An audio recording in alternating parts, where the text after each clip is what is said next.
The oldest possible photograph of alien technology may already be in our archives. It began in 1949, 8 years before Sputnik reached orbit. Scientists were mapping ordinary stars when brief points of light appeared, then vanished. Some formed narrow lines. Some seemed to avoid Earth's shadow. Their frequency rose within 1 day of above-ground nuclear tests. And every image was made before any acknowledged human satellite crossed the sky. Most people still have no idea these plates are being studied today. In 2025, 2 peer-reviewed papers turned the old lights into a scientific dispute. In 2026, new analyses strengthened parts of the pattern, while another team challenged its foundations. One catalogue contains 107,875 candidates. 7 plates contain reported alignments of 5 to 8 high-confidence sources. The first artificial satellite launched on October 4th, 1957. Tonight, we'll follow 4 pieces of evidence from glass plate to possible orbit. We'll test the nuclear connection, enter Earth's shadow, and examine the flaw that could erase the entire case. By the end, you'll understand exactly why this may be our strongest evidence of aliens and why it is still not proof. If this is the kind of night you return to, subscribe. It helps this quiet universe keep growing.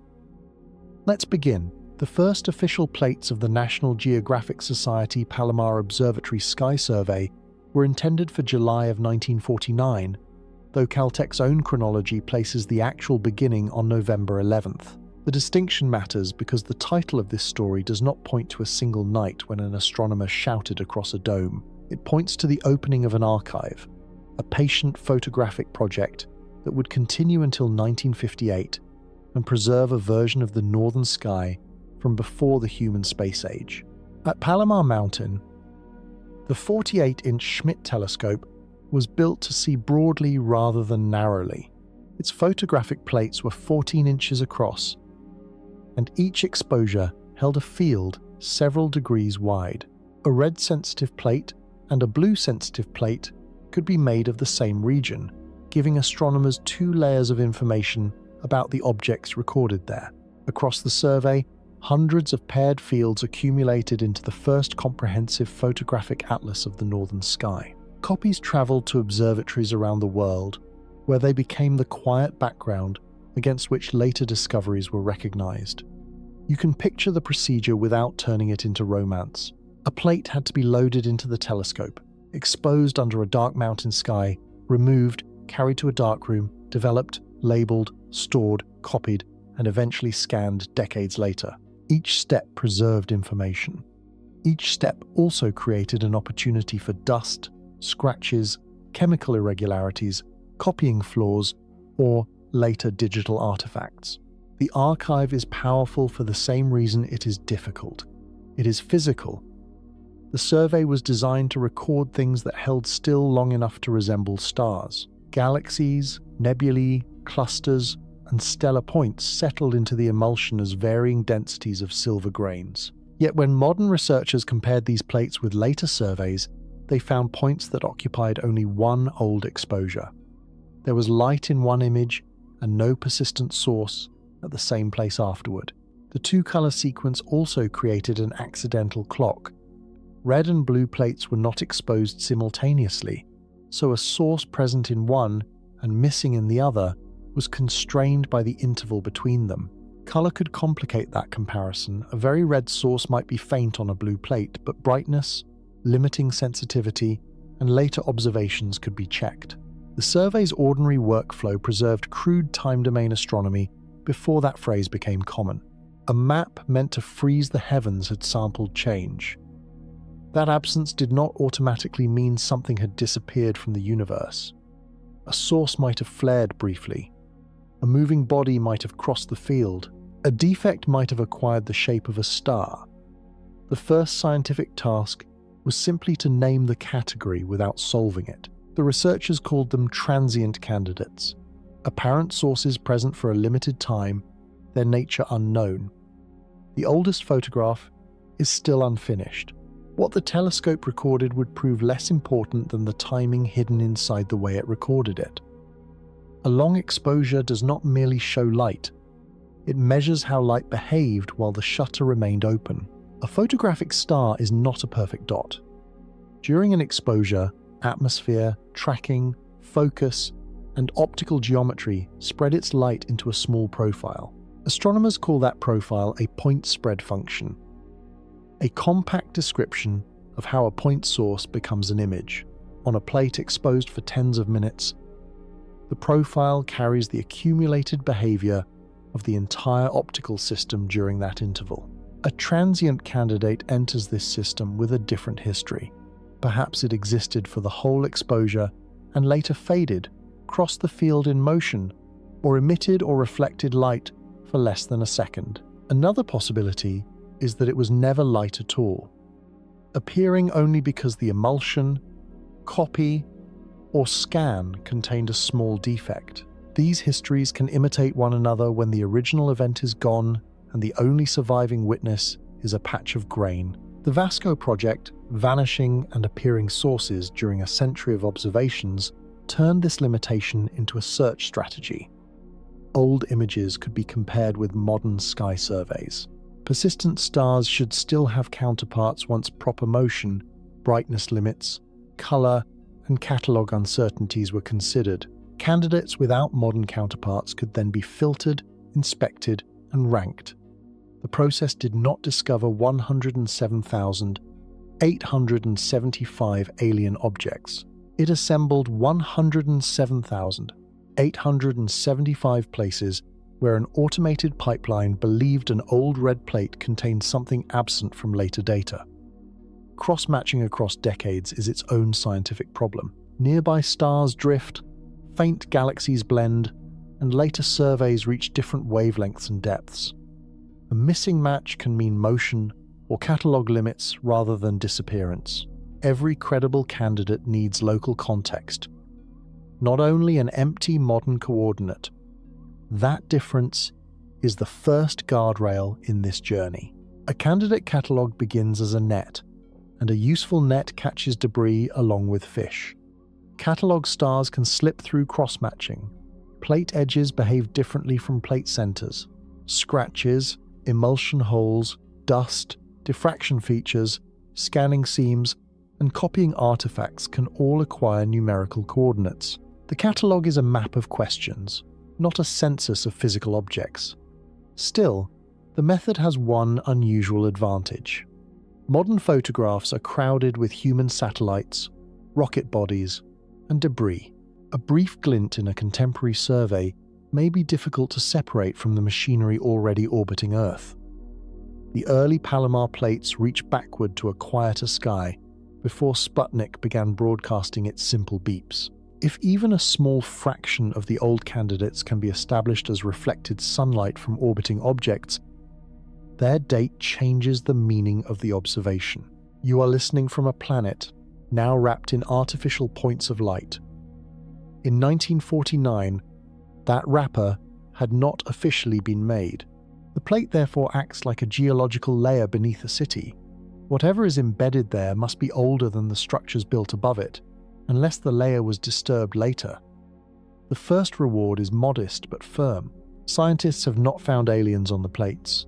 They have found a pre-satellite archive capable of testing whether unexplained, short-lived optical events were present near Earth before human orbital launches. Then one plate presented 9 points at once, and the problem stopped looking like a single misplaced star. On April 12, 1950, a red-sensitive Palomar plate recorded 9 point-like sources within a region of sky only about 10 arc-minutes across. A blue-sensitive exposure of the same field followed within roughly half an hour, and the 9 sources were absent. Deep observations made decades later did not reveal obvious persistent objects bright enough to explain what the red plate showed. The scene is easy to overstate, so hold it carefully. 9 lights did not switch on in front of witnesses standing beneath the telescope.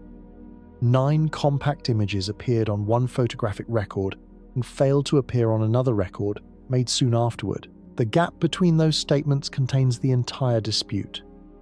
If the images were genuine light from the sky, Their simultaneous presence is difficult to explain with ordinary stellar variability. Stars can flare, but arranging 9 unrelated flares inside such a small patch during one exposure would demand an extraordinary coincidence. Distant explosions do not coordinate themselves across a field simply because a plate is waiting. An asteroid moving continuously would be expected to trace a streak rather than leave several stationary points, unless visibility arrived in extremely short flashes. Deep follow-up with the Grand Telescopio Canarias later reached far below the old plate's brightness. Possible faint counterparts existed, but chance projections in such deep images could not be excluded. The modern sky did not supply 9 simple identities. The original study explored that short flash possibility. Imagine a reflective surface turning slowly in space. Most of the time, it remains too faint for the plate. At one precise orientation, sunlight reaches the telescope and a brief glint is recorded. As the object continues moving and rotating, another surface or another object can produce a later flash. The plate integrates the darkness between them, leaving separated points instead of a continuous line. This is an allowed mechanism, not a recovered event. The 9 points were not shown to move along one trajectory, and a compact group can also arise from defects produced together during manufacture, copying, handling, or development. Their closeness can support a shared physical cause or a shared photographic cause. Geometry alone does not choose. You can feel the scientific pressure in that symmetry. A sky event must explain why 9 flashes occupied one plate and vanished from the next. A defect hypothesis must explain why the marks resemble optical sources closely enough to survive filtering. Both accounts are asked to predict details that a single strange dot would never demand. The 2021 paper did not declare an extraterrestrial origin. It concluded that the event deserved further study and that inspection of original material would be important. Later critics would argue that the points were probably emulsion flaws on glass copy plates. Later defenders would answer that brief flashes should look narrower and rounder than stars exposed for much longer. No one on the mountain in 1950 knew that these grains would become part of a debate 75 years later. They also had no way of knowing that the duration of a flash could be encoded in the shape of something that looks still. The decisive constraint was not where the points sat. It was how briefly they could have shone without drawing a line. During a long exposure, motion normally reveals itself. Leave a camera open beneath the night sky and stars form trails if the camera does not track them. A survey telescope tracks the stars, so a nearby object moving against that background should form its own streak. The length depends on angular speed, exposure duration, and the interval during which the object remains visible. Now, remove continuous visibility. A rotating surface catches sunlight for a fraction of a second, then turns away.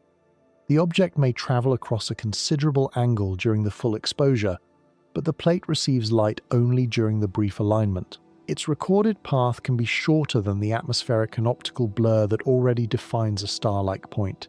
The moving object has not stopped. Its visibility has collapsed. For the April 1950 event, the original authors estimated that a glint from an object moving at a geosynchronous-like angular rate would need to last less than about half a second to remain point-like at the plate's measured image width. Because the plate collects light for around 50 minutes, such a flash is heavily diluted across the full exposure. To leave a visible mark, the instantaneous glint must therefore be much brighter than the final photographic magnitude suggests. This creates a concrete, physical test. The reflecting surface needs enough area, suitable reflectivity, an appropriate orientation, and illumination by the sunday. Its flash duration and apparent brightness must fit the plate. Its motion must fit the geometry. A proposed object cannot simply be labeled mysterious and allowed to do anything. The same calculation also gives critics something to attack. Plate response is not a perfect digital counter. Photographic emulsions can be non-linear, and the digitized images are often scans of copies rather than microscopic measurements of the original glass. A tiny defect, can resemble the endpoint of the optical argument because both produce compact marks. A convincing case therefore needs several independent signatures that defects would not know how to obey. That is why the later work turned toward alignment and shadow. If separated points lie along a narrow path, they can suggest repeated flashes from a moving reflector. If those points occur less often inside Earth's shadow, they can suggest dependence on sunlight. Neither clue is decisive alone, but together they begin to form a mechanism rather than a collection of surprises. There is a gentle strangeness in the exposure itself. For nearly an hour, the plate holds the whole field open. A hypothetical object remains invisible for almost all of that time. One brief orientation sends a thin packet of sunlight down through the atmosphere, across the telescope's corrector, and into a chemical layer. Then darkness resumes. The plate keeps no movie, only the sum. You live inside the same geometry tonight.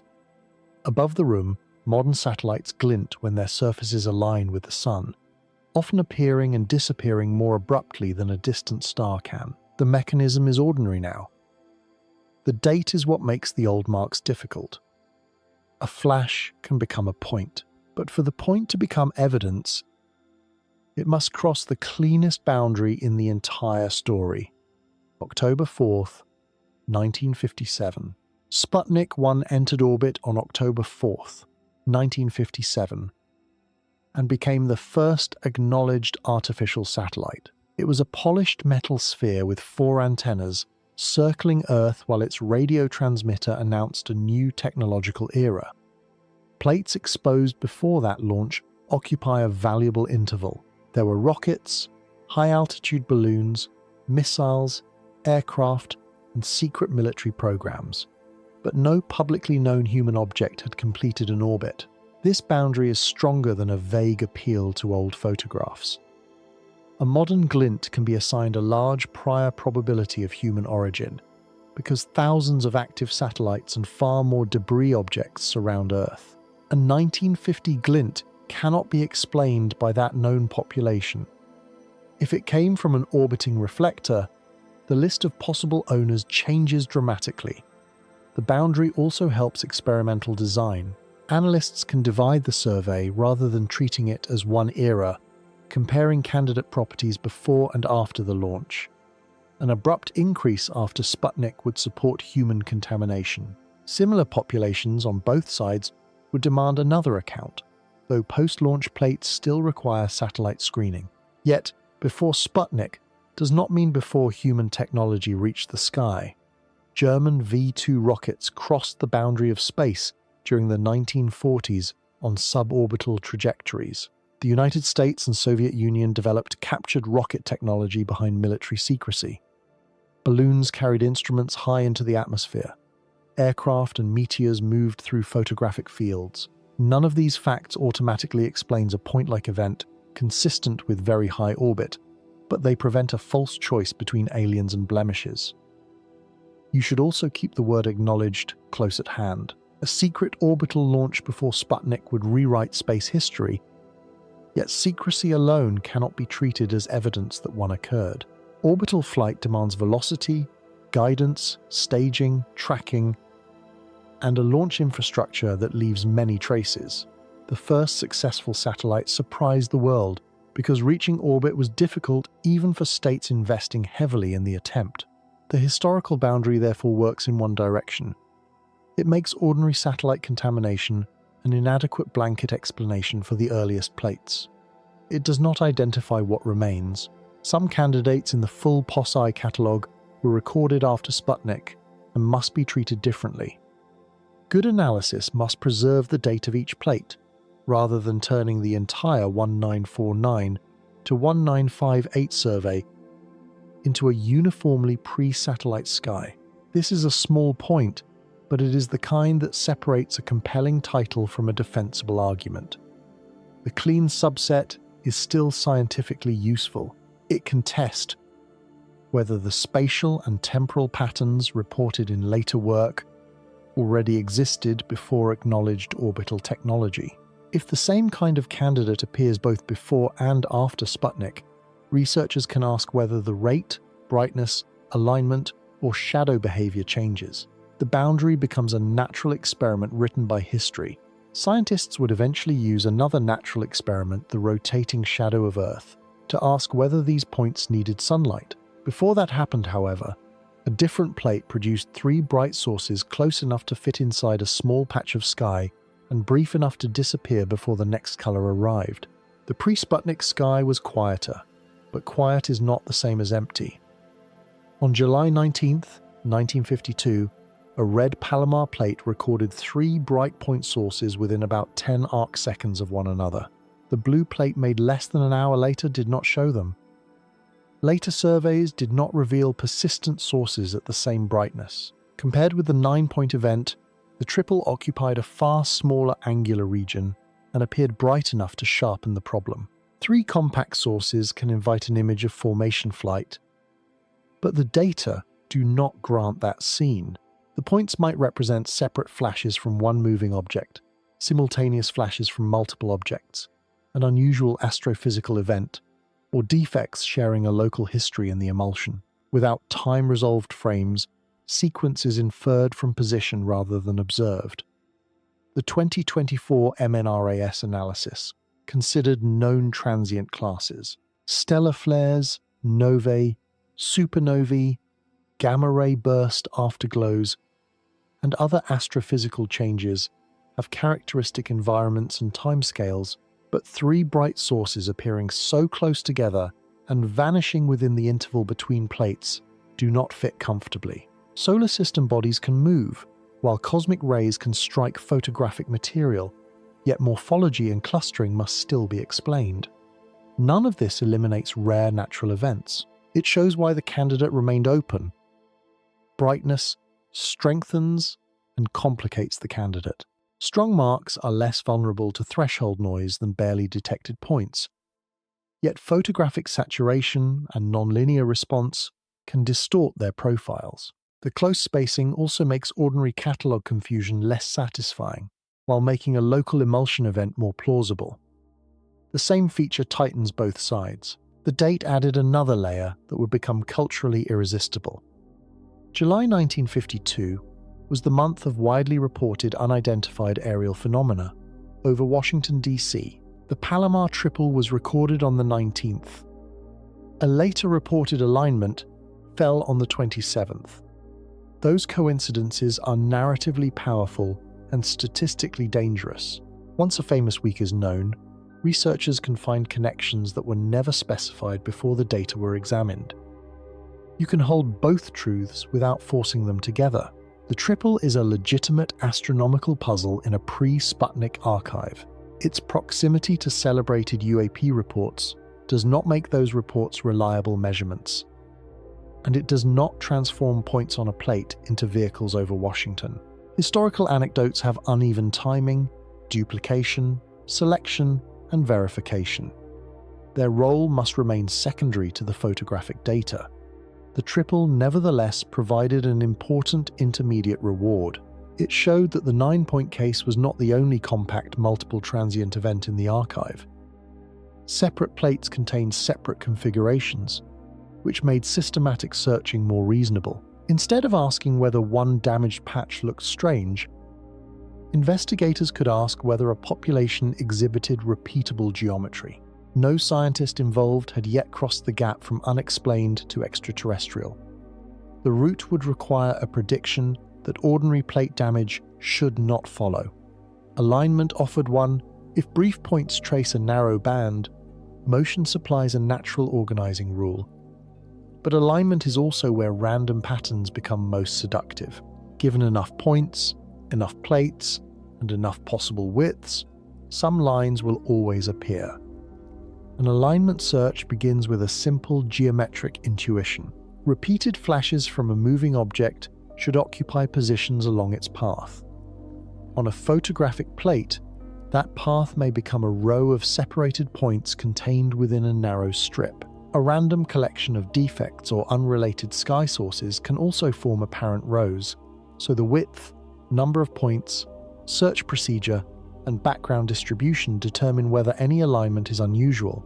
The 2025 peer-reviewed PASP study searched POS-I candidates for multiple point-like transients arranged along narrow bands. It produced a shortlist and reported one candidate alignment with a statistical significance near 3.9 sigma under the analysis used. That number is not a universal probability that the alignment was artificial. It measures how surprising the selected pattern appeared relative to a particular null model after particular filtering choices. Here, the look elsewhere effect becomes central. If you search one predetermined strip on one predetermined plate, a rare alignment carries one meaning. If you search many plates, many orientations, several strip widths, different point counts, and multiple subsets, the chance of finding something that looks rare increases. A rigorous analysis must reproduce the entire search inside its simulations, including the freedom used to select the result. The geometry of photographic plates adds another complication. Optical distortions vary with distance from the plate center. Copying and scanning procedures can create lines, seams, local clusters, or changes in detection density. Bright stars generate diffraction features. Dust and scratches have preferred shapes. A null model that scatters perfectly uniform random points across a rectangle may underestimate the alignments produced by the real material. Monte Carlo simulations are only as honest as the world they imitate. A realistic null should preserve plate-by-plate source density, masked regions, edge gradients, and the candidate selection pipeline. Then repeat every tested orientation and width. Otherwise, the simulation is cleaner than the archive and makes the archive look extraordinary by comparison. Defenders of the transient interpretation therefore examine morphology as well as location. A scratch should not repeatedly create star-like point spread functions. An optical ghost should have relationships to bright sources or telescope geometry. Persistent stars should appear in later surveys. Moving asteroids should favor the ecliptic and normally trace continuous motion. Each filter attempts to remove one ordinary source while preserving genuine brief flashes. You can hear the case becoming more demanding. A point must survive catalog comparison. A group must be narrower than chance predicts. The members must resemble optical sources. Their positions should fit motion. Later data should remain empty, and the result must survive a background model that respects the plate's imperfections. This layered requirement is a strength only when the layers are independent. If the same noisy catalog produces the candidates, defines their quality, selects the alignments, and estimates the background, apparent convergence can be circular. The line seems to confirm the points because the points were chosen partly for how convincingly they sit inside the line. The 2025 authors were careful to describe the study as an initial exploration, with rare optical ghosting not fully excluded. No one knew yet whether later filtering would dissolve the lines or make them narrower. Then the mirror hypothesis offered a way to turn separated points into a single mechanical action. A flat reflective surface in sunlight does not glow uniformly in every direction. It produces a strong specular reflection only when the geometry among sun, surface, and observer is aligned. Rotation sweeps that narrow beam through space. To a telescope, the object can remain invisible, flash sharply, and vanish while continuing along its orbit. Modern satellite observers know this behavior well. Defunct spacecraft and fragments can tumble, creating sequences of glints. The interval between flashes can reveal rotation, while their positions and brightness constrain shape and trajectory.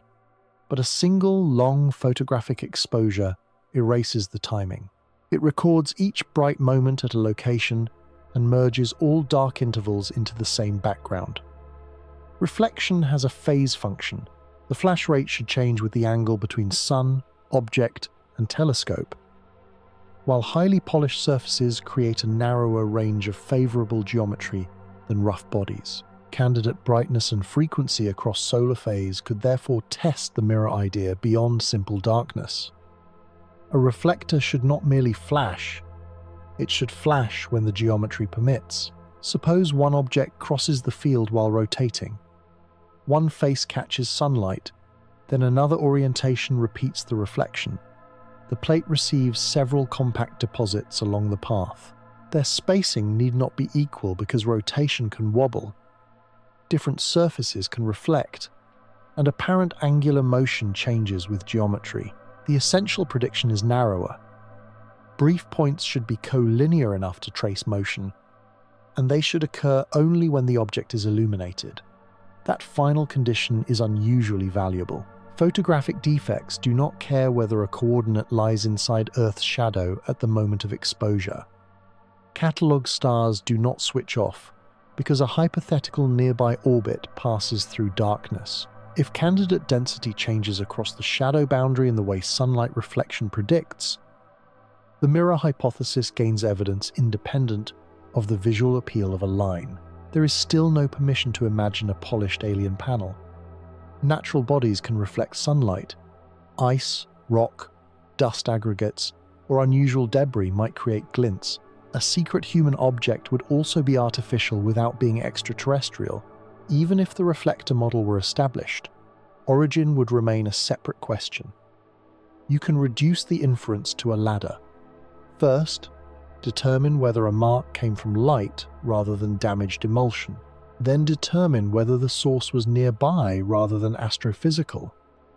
Next, decide whether reflection explains the flash. Only after motion, altitude, and material constraints does artificial construction become testable. Extraterrestrial origin waits above all of those steps. The ladder is slow, but it protects wonder from becoming credulity. Each rung can fail without destroying the value of the observation below it. A genuine flash of unknown natural origin would still be a discovery. A new atmospheric phenomenon tied to nuclear detonations would be remarkable. Evidence for unacknowledged human orbiting technology would alter history. The mirror interpretation would prove powerful because it made a prediction before anyone needed to choose among those origins. Reflected points should thin out where Earth blocks the Sunday. Now hold the narrow alignment and add the moving darkness beneath it. Earth casts a cone of shadow away from the Sunday. At the altitude of geosynchronous orbit, that cone occupies a calculable region of the sky, as seen from a ground-based observatory. A reflective object passing into the umbra loses direct sunlight and should stop producing ordinary specular glints until it emerges. This turns the planet into part of the experiment. No special instrument was installed in 1950, and no observer selected targets based on an alien hypothesis. Decades later, researchers can take the time and pointing of each plate, reconstruct the anti-solar direction, estimate the region shadowed at a chosen altitude, and compare candidate density inside and outside that region. The elegance comes with assumptions.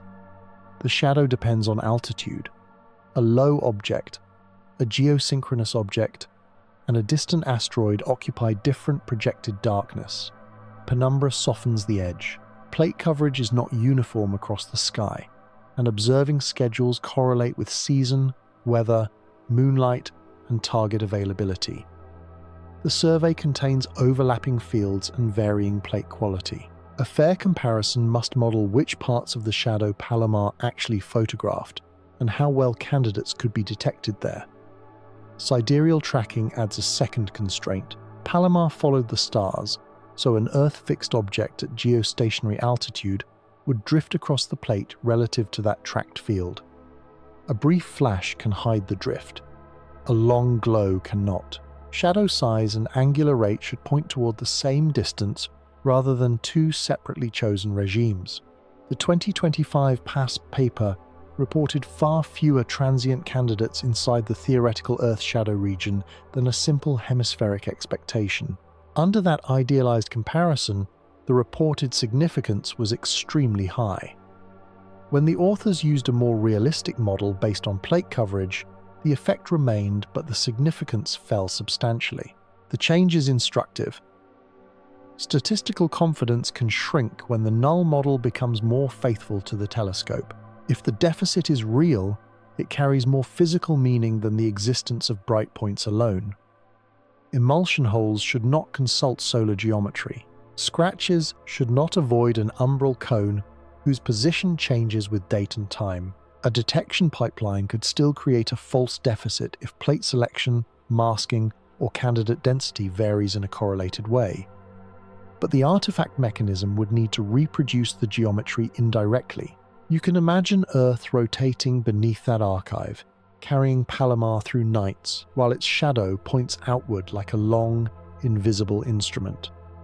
Every plate samples a different slice. The supposed objects are never seen as bodies. They are inferred from moments when sunlight may have reached them, and from the darkness where it apparently did not.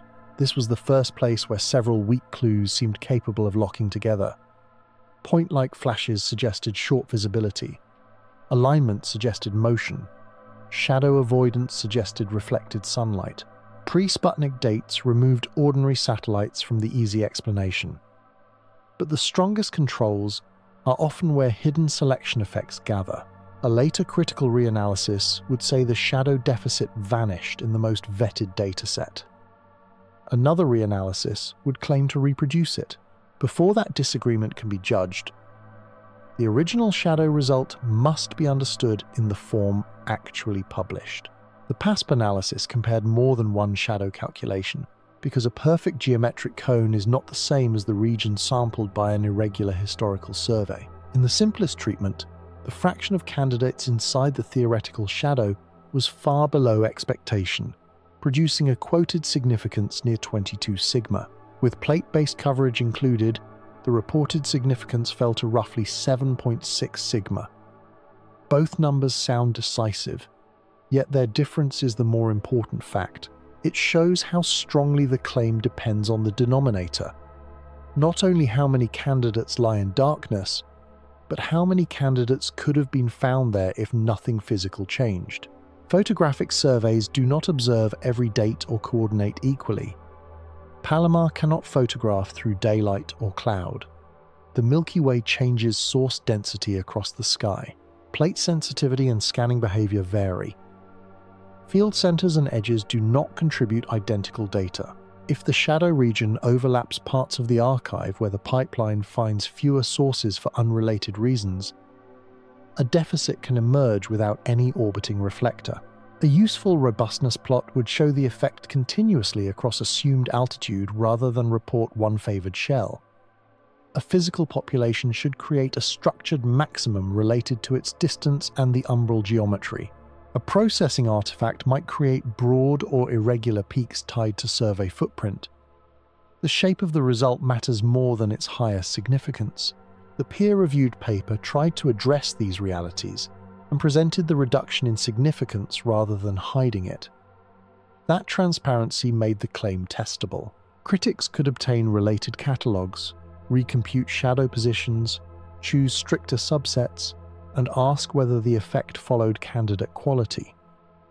One subtle issue is altitude. The analysis focused on the shadow geometry near geosynchronous distance, a regime around 42,000 kilometers from Earth's center. That altitude is physically attractive because an object there has an orbital period near one sidereal day and moves in a characteristic way relative to a star tracking telescope. But selecting the altitude after noticing where a deficit looks strongest can inflate significance. A robust study should specify the search across altitudes and account for every tested range. The case also needs the individual candidates to be real optical events. 1 million well-modeled defects can exhibit statistical structure produced by scanning, storage, or catalog construction. Population statistics do not rescue unreliable measurements merely by increasing their count. Quality must improve alongside quantity. Still, the shadow idea advanced the investigation beyond visual anecdotes. It made a falsifiable demand. A reflected, light population should change with illumination. If future blind searches in independent plate archives show the same deficit at the same physically predicted geometry, the case becomes harder to assign to one scanner or one catalog. You are now carrying two quantities: a narrow path across a plate, and a missing population inside a moving cone of night. Neither identifies an object, but together they suggest where it might be and what might make it visible. Then an entirely different axis appeared. The candidates seemed to follow not only space, but human time. The 2025 scientific report study asked whether Palomar transient counts changed near above-ground nuclear detonations. The authors assembled 2,718 survey observation dates from November 1949 through April 1957 and compared candidate activity with test windows extending 1 day before and 1 day after each detonation. That window included dates on both sides of a test, so it tested association rather than a single causal delay. Separate before and after estimates are needed to distinguish anticipation-like patterns, immediate effects, and delayed transport. Transient candidates appeared on 310 of those observing dates. Under the paper's analysis, dates within the nuclear window were about 45% more likely to contain transient activity than other observing dates. The association reached conventional statistical significance, and the authors explored weather-related variables and other possible confounders. Counts varied dramatically across active dates, with some nights contributing large numbers of candidates. Such overdispersion means a few plates can dominate a simple comparison. Models designed for count data, sensitivity tests that remove extreme dates, and plate-level replication are necessary to show that the association belongs to the population rather than one unusually productive cluster. The finding did not mean that 45% of the flashes were caused by nuclear tests. Relative risk compares rates between selected groups. The majority of candidates could be unrelated, and the measured association could arise through a small subset, biased scheduling, environmental effects, catalogue structure, or chance. A correlation at the date level also does not place any transient above a test site. Even so, time offers a kind of evidence different from morphology and shadow. A plate defect has a manufacturing and handling history. If defects cluster on dates because plates from certain batches were used together, a date association is possible. If telescope scheduling changed during test periods for unrelated reasons, candidate totals can shift, but random isolated blemishes have no direct reason to anticipate or follow detonations conducted across several countries. The authors considered two broad physical interpretations. Nuclear explosions might create an unrecognized atmospheric phenomenon or debris capable of producing brief optical points. Alternatively, some UAP-related activity might increase near nuclear events. The second possibility attracts alien language, but the data themselves choose neither. The phrase "may be associated" in the paper's title matters. You can place yourself in the archive again. A plate carries a date, pointing, exposure, emulsion, and a field of light. Elsewhere on Earth, a device detonates above ground. Decades later, two databases are placed beside one another and a rate changes. Nothing travels between those tables unless a physical mechanism exists or unless human choices created the alignment. This is where the case becomes scientifically alive. A proposed relationship must survive alternate window sizes, observation day normalization, different candidate subsets, multiple testing correction, and independent archives. It must also explain direction. Why would detections increase before a test, on the day, or afterward? Each lag implies a different mechanism. No one knew yet that the denominator of observing days would become one of the sharpest points of criticism. For the moment, the next clue was temporal. The reported increase did not settle neatly at the instant of detonation. An atmospheric nuclear explosion can inject dust, ionization, and debris into the atmosphere. It can alter electromagnetic conditions and produce luminous phenomena. A straightforward natural hypothesis is therefore that the tests themselves generated the Palomar points, directly or indirectly. while also prompting unusual reports from people on the ground. High-altitude detonations also interact with the magnetosphere differently from near-surface tests. Pooling them can blur mechanisms. A dose-response relation with altitude or yield would be more informative than a simple yes or no window. The geometry makes several versions of that explanation difficult. Material accelerated upward by a detonation does not quietly enter geosynchronous orbit. Reaching such an orbit requires enormous lateral velocity and controlled energy, while a blast primarily sends material along ballistic paths that return to Earth. High-altitude particles can scatter light, but diffuse clouds and trails do not automatically resemble compact stellar point spread functions on long exposures. Fallout could contaminate photographic material. Radioactive particles might affect emulsion or produce marks during storage and processing.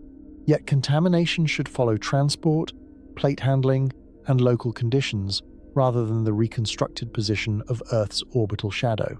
It might explain a date correlation while struggling with illumination geometry. The observatory's distance from test sites does not eliminate atmospheric transport. And the international test list makes one local fallout story harder. Each detonation differed in altitude, yield, weather, and geography. A physical atmospheric model should predict which events matter most, treating every test as equivalent trades mechanism for sample size and makes the correlation easier to state than to explain. The timing reported in the 2025 study complicates immediate physical effects. The strongest association was discussed around a window, extending through the day after a test, rather than only at the detonation itself.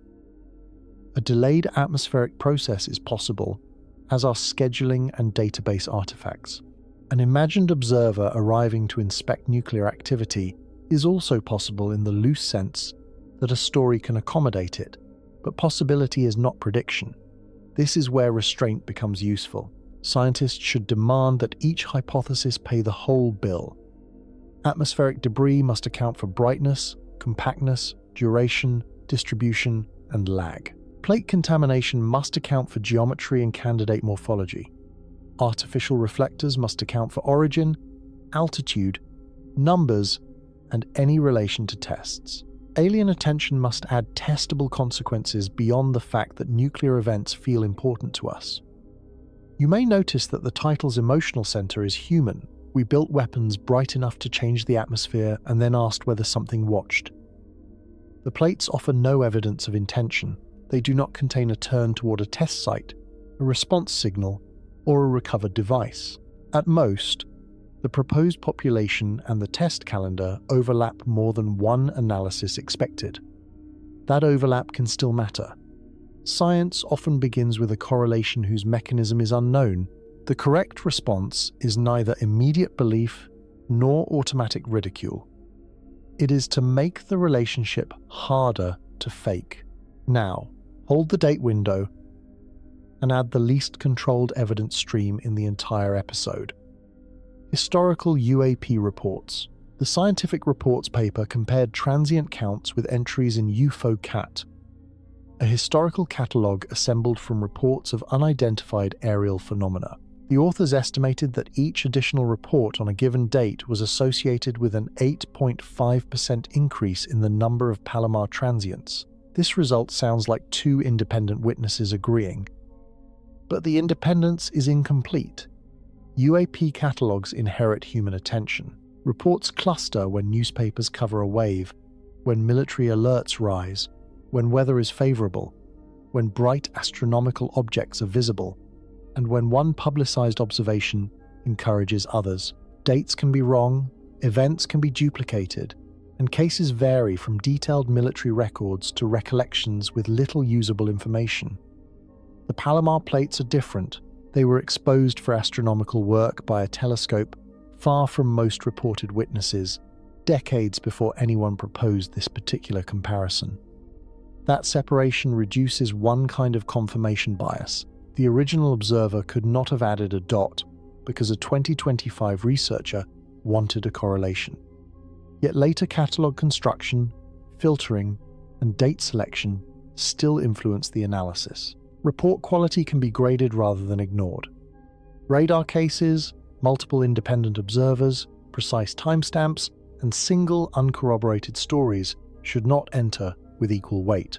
If the association grows with evidentiary quality, it becomes more interesting. If it depends on the noisiest reports, social amplification becomes the easier account. A true physical link would need more than matching daily totals. It might predict angular proximity between a transient and a reported direction, a consistent time delay, dependence on report quality, or concentration around observations made by calibrated instruments. The historical catalogue rarely supplies enough precision for such tests. The association therefore remains statistical and broad. You can think of it as hearing two clocks through different walls. One clock is mechanical but old, its gears damaged by copying and scanning.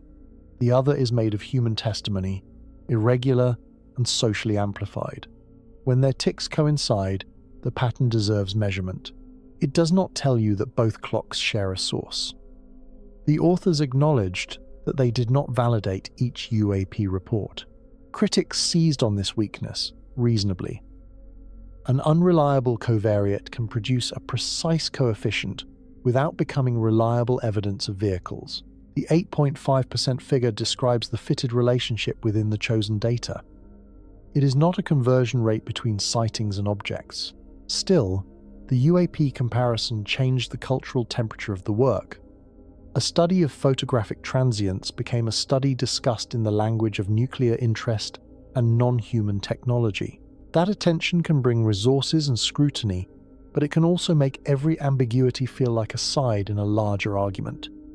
The scientific value lies beneath that heat.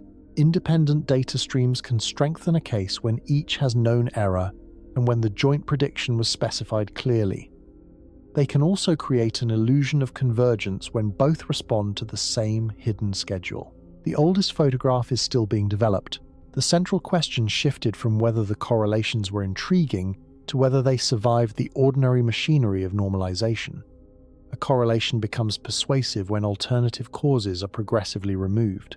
It becomes fragile when researchers can choose among many definitions until one produces a low probability value. Historical datasets offer abundant choices: which plates count, which candidates count, which test list to use, how wide the time window should be, whether the unit is a plate or a day, and how observation effort enters the denominator. Suppose Palomar exposed more plates during certain periods. More exposures create more opportunities to detect both real flashes and defects.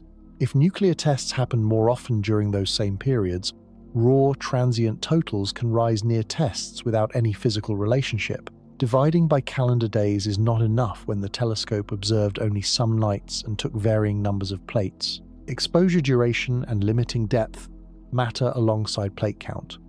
A longer or more sensitive exposure sees fainter marks and gives moving objects more time to flash. Treating all observation days as equal can therefore leave residual effort bias even after the calendar denominator is corrected. The proper unit may be effective surveyed area time. Season matters too. Nuclear programs followed schedules. Palomar observing followed weather, moonlight, target visibility, staffing, and equipment. UAP reports followed human activity and clear skies. A shared seasonal pattern can connect three datasets that never interacted physically. The 2025 paper used date-level analyses and reported associations after considering several covariates. A 2026 critical preprint argued that the nuclear relationship became insignificant when normalized appropriately by observation days, and that the effect was largely determined by the telescope's schedule. Another 2026 preprint, using data supplied by the original authors, reported reproducing the relative risk and retaining significance under negative binomial regression and permutation testing. The disagreement is not a minor footnote. Two analyses looked at related material and reached opposite conclusions about whether the timing pattern survives. Their choices about datasets, unit of analysis, filtering, and null models therefore become part of the evidence. You do not need to resolve that dispute by instinct. The remedy is procedural. publish exact plate lists and candidate tables, pre-register the statistical plan before examining a new archive, define test windows in advance, model exposure count, duration, sky coverage, plate quality, and environmental variables. Hold out part of the data and see whether the effect predicts it. This is slower than announcing a mystery. It is also how a mystery becomes knowledge. The trap of correlation is not that correlation is worthless. Every causal discovery begins with patterns. The trap is allowing the most emotionally satisfying explanation to inherit all the probability removed from simpler ones. If scheduling explains some association and plate defects explain some candidates, the remaining uncertainty does not flow automatically into aliens. Scientists had built a four-part case from shape, alignment, shadow, and timing. Each part could potentially cross-check the others. Each also depended on the same archive, and, often, the same candidate catalogue. The next movement begins in the darkroom, where the sky can acquire objects that never passed through the telescope. The publicly digitized Palomar material is not always a scan of the original plate exposed in the telescope. Survey copies were made so observatories could use the atlas.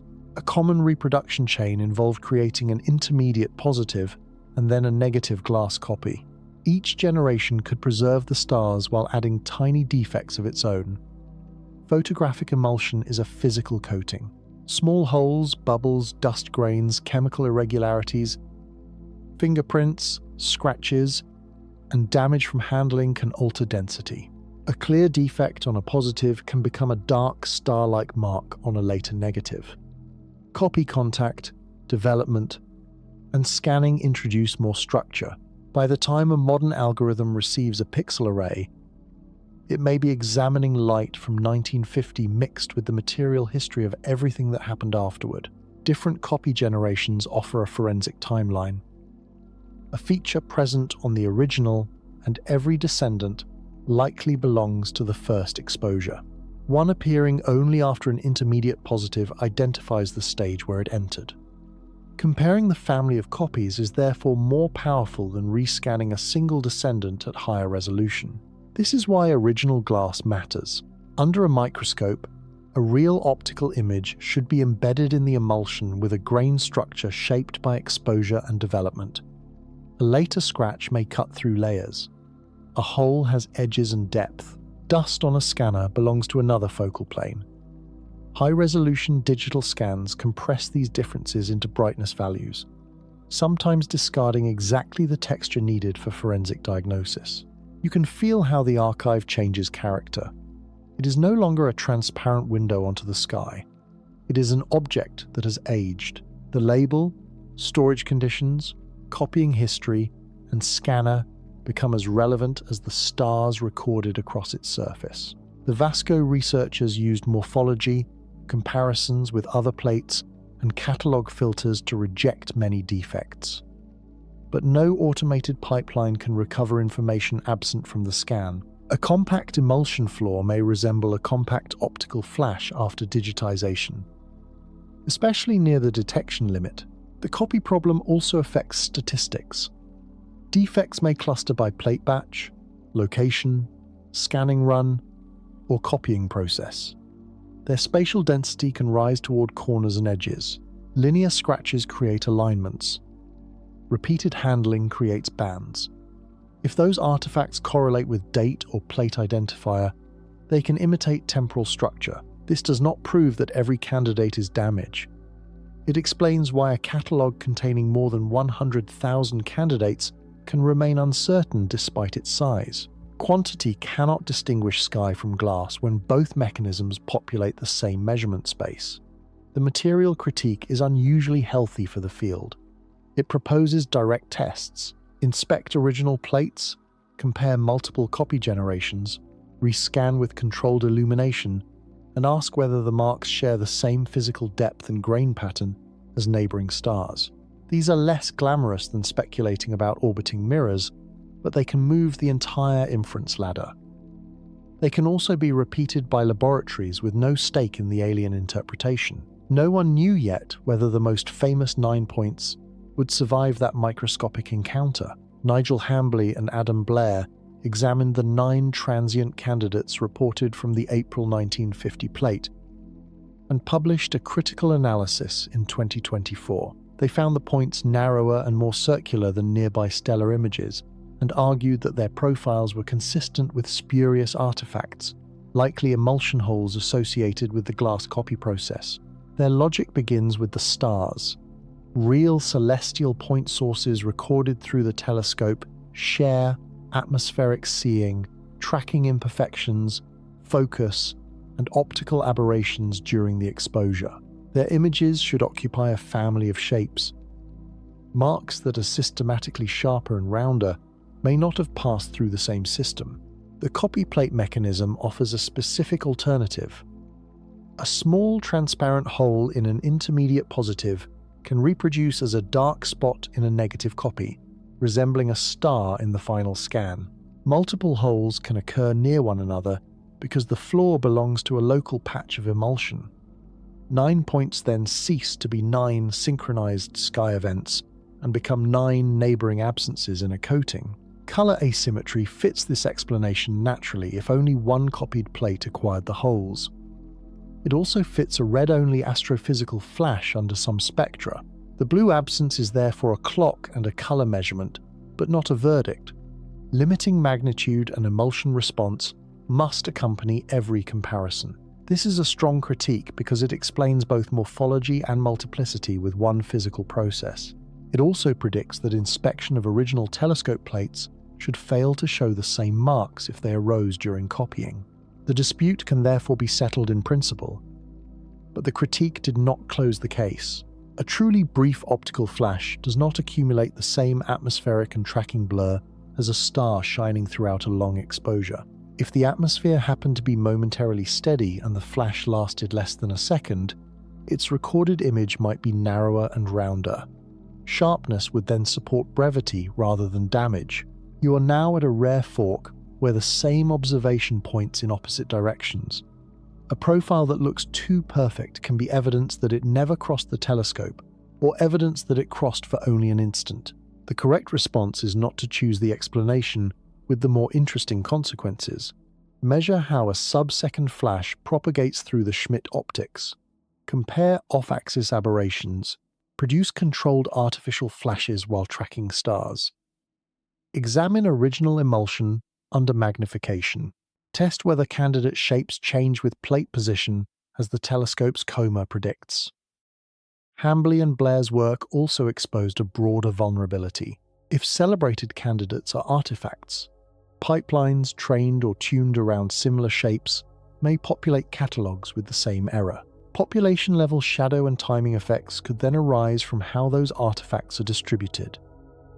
The critique placed the alien interpretation under real pressure, which is exactly where a serious claim must live.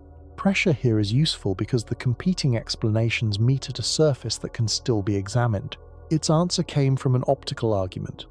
A flash shorter than the atmosphere's long memory should not look like a continuously shining star. In a 2025 preprint, Beatriz Villarroel, Enrique Solano, and Jeffrey Marcy responded to the morphology critique. They argued that stars on a long exposure are broadened by seeing and tracking over many minutes, while a sub-second flash samples only a moment of those variations. A genuine transient can therefore appear narrower and more circular than the stellar point spread function without being an emulsion defect. The distinction depends on what part of image formation dominates. Atmospheric turbulence changes rapidly. Tracking errors accumulate. A persistent star integrates them all. A brief flash freezes a small interval, much as a short camera exposure can sharpen motion that a long exposure smears. Optics add another test. Away from the center of a Schmidt plate, point sources can show coma and other position-dependent aberrations. A mark created in the emulsion after exposure should not naturally reproduce the telescope's local off-axis signature. If candidate profiles display the same directional optical distortions expected at their coordinates, they are more likely to have arrived through the instrument. The comparison should use stars of similar brightness and nearby plate position. Brightness changes profile width, while coma changes across the field. Global averages can manufacture a difference between candidates and controls that disappears locally. The telescope's fingerprint must be measured at the exact neighborhood of each mark. This is more informative than asking whether a point merely looks stellar. It asks whether the point carries the fingerprint of the telescope. That fingerprint should rotate and stretch predictably across the wide Schmidt field. A defect made after exposure has no reason to know the direction toward the optical axis. Yet the analysis remains difficult on scanned copy plates. Copying can reproduce distortions already present around nearby sources, and local processing can alter shapes. Detection algorithms select candidates based on compactness, creating a biased sample. The preprint's physical argument shows that narrowness does not prove defect. It does not prove that each narrow candidate is light. You can hear the debate becoming productive. One side identifies an expected difference between stars and artifacts. The other identifies an expected difference between long-lived stars and brief flashes. Both can be tested with calibration experiments and original material. A modern experiment could track a star field with a Schmidt system, introduce controlled millisecond flashes at known positions and brightnesses, and process photographic emulsion through comparable copying stages. Researchers could then train blind classifiers on the resulting profiles. The experiment would not need an alien object. It would need only light, glass, chemistry, and a willingness to reproduce obsolete methods. The larger lesson is quiet. Evidence is not a dramatic object that announces its category. It is a difference between predictions. If two hypotheses predict the same dot, the dot carries little power. When they predict different grain structure, aberration, shadow behavior, or repetition, the archive can decide. For now, the image profile remains contested. The brief flash model survived the too sharp objection in principle, while the artifact model remained physically plausible. The next step lies beneath the pixels, in the microscopic surface of the first glass that actually faced the sky. Original plates can answer questions that digitized copies cannot. A microscope can reveal whether a mark is formed from exposed and developed grains like a stellar image, whether it is a hole in the emulsion, whether a scratch crosses the coating, or whether contamination rests on a later surface. Multiple scans at different angles and illumination can separate depth from density. The practical obstacle is access. Historical plates are fragile scientific artifacts. Removing them, transporting them, cleaning them, or placing them under unfamiliar equipment carries risk. Metadata may be incomplete. Some original plates may be unavailable or stored under restrictions. A convincing program needs archivists, photographic specialists, and astronomers working together. Non-destructive imaging can reduce that risk. Focus stacks, transmitted and reflected light, polarized illumination, and calibrated microscopy can preserve the plate while revealing surface depth. Publishing raw microscopic fields would let photographic experts outside astronomy examine them without repeatedly handling the glass. You can imagine the decisive inspection as a quiet act rather than a revelation. A glass plate is removed from storage. Its label is checked against the survey log. The coordinates of a famous transient are located. Under magnification, the grains either share the structure of nearby optical sources or reveal a defect edge. No speech from another world is required. Chemistry moves one rung of the inference ladder. The same inspection should be blind. The microscopist should evaluate candidate and control coordinates without knowing which is expected to be mysterious. Controls should include ordinary stars, known plate flaws, empty positions, cosmic ray-like marks, and points from different copy generations. If candidate regions are treated differently because their story is known, subtle judgment can become circular. Repeated grading by independent laboratories would convert a visual impression into measured agreement and reveal which cases remain ambiguous. Original material can also test the copy hypothesis directly. If the mark exists on the survey copy but not the telescope original, it was introduced later. If it appears on both with matching optical structure, the defect explanation narrows. If it appears only on one color plate exposed first and not on the next, the transient interpretation gains a stronger physical basis. Chemical analysis of damaged control regions can also identify how aging and development alter the grain structure over decades. But even a confirmed optical flash would leave large questions. Its distance could range from atmosphere to deep space. A sub-second stellar or solar system phenomenon might be unknown rather than artificial. Parallax requires simultaneous observations from separated sites, which the Palomar plate alone does not provide. The original glass is therefore decisive about one step, not the entire title. It can establish that light reached the instrument at a particular time and coordinate. It cannot by itself identify a vehicle or its makers. This limitation is reassuring because it makes the research finite. Scientists do not have to settle the existence of extraterrestrial intelligence before examining a plate. They only have to answer the next physical question honestly. And while the original plates waited, a 2026 critical analysis attacked the population statistics using the digital data already available. In January 2026, Wesley Waters and colleagues released a preprint critically evaluating claims of technosignatures in the POSI red plate data. They examined related published datasets and argued that the foundational question had not yet been answered. It had not been shown that the features being counted were optical transients at all. Their most vetted dataset did not reproduce the reported deficit inside Earth's shadow. About a third of the features in the reported linear clusters, they wrote, had not been confidently distinguished from catalogued stars. They also identified inconsistencies among dataset definitions and found spatial structures suggesting processing or plate-related artifacts. Dataset identity is not clerical trivia here. A validated catalogue of a few thousand sources and a pipeline catalogue above 100,000 have different contamination rates and selection functions. Moving between them without explicit labels can make a result appear replicated when the underlying population has changed.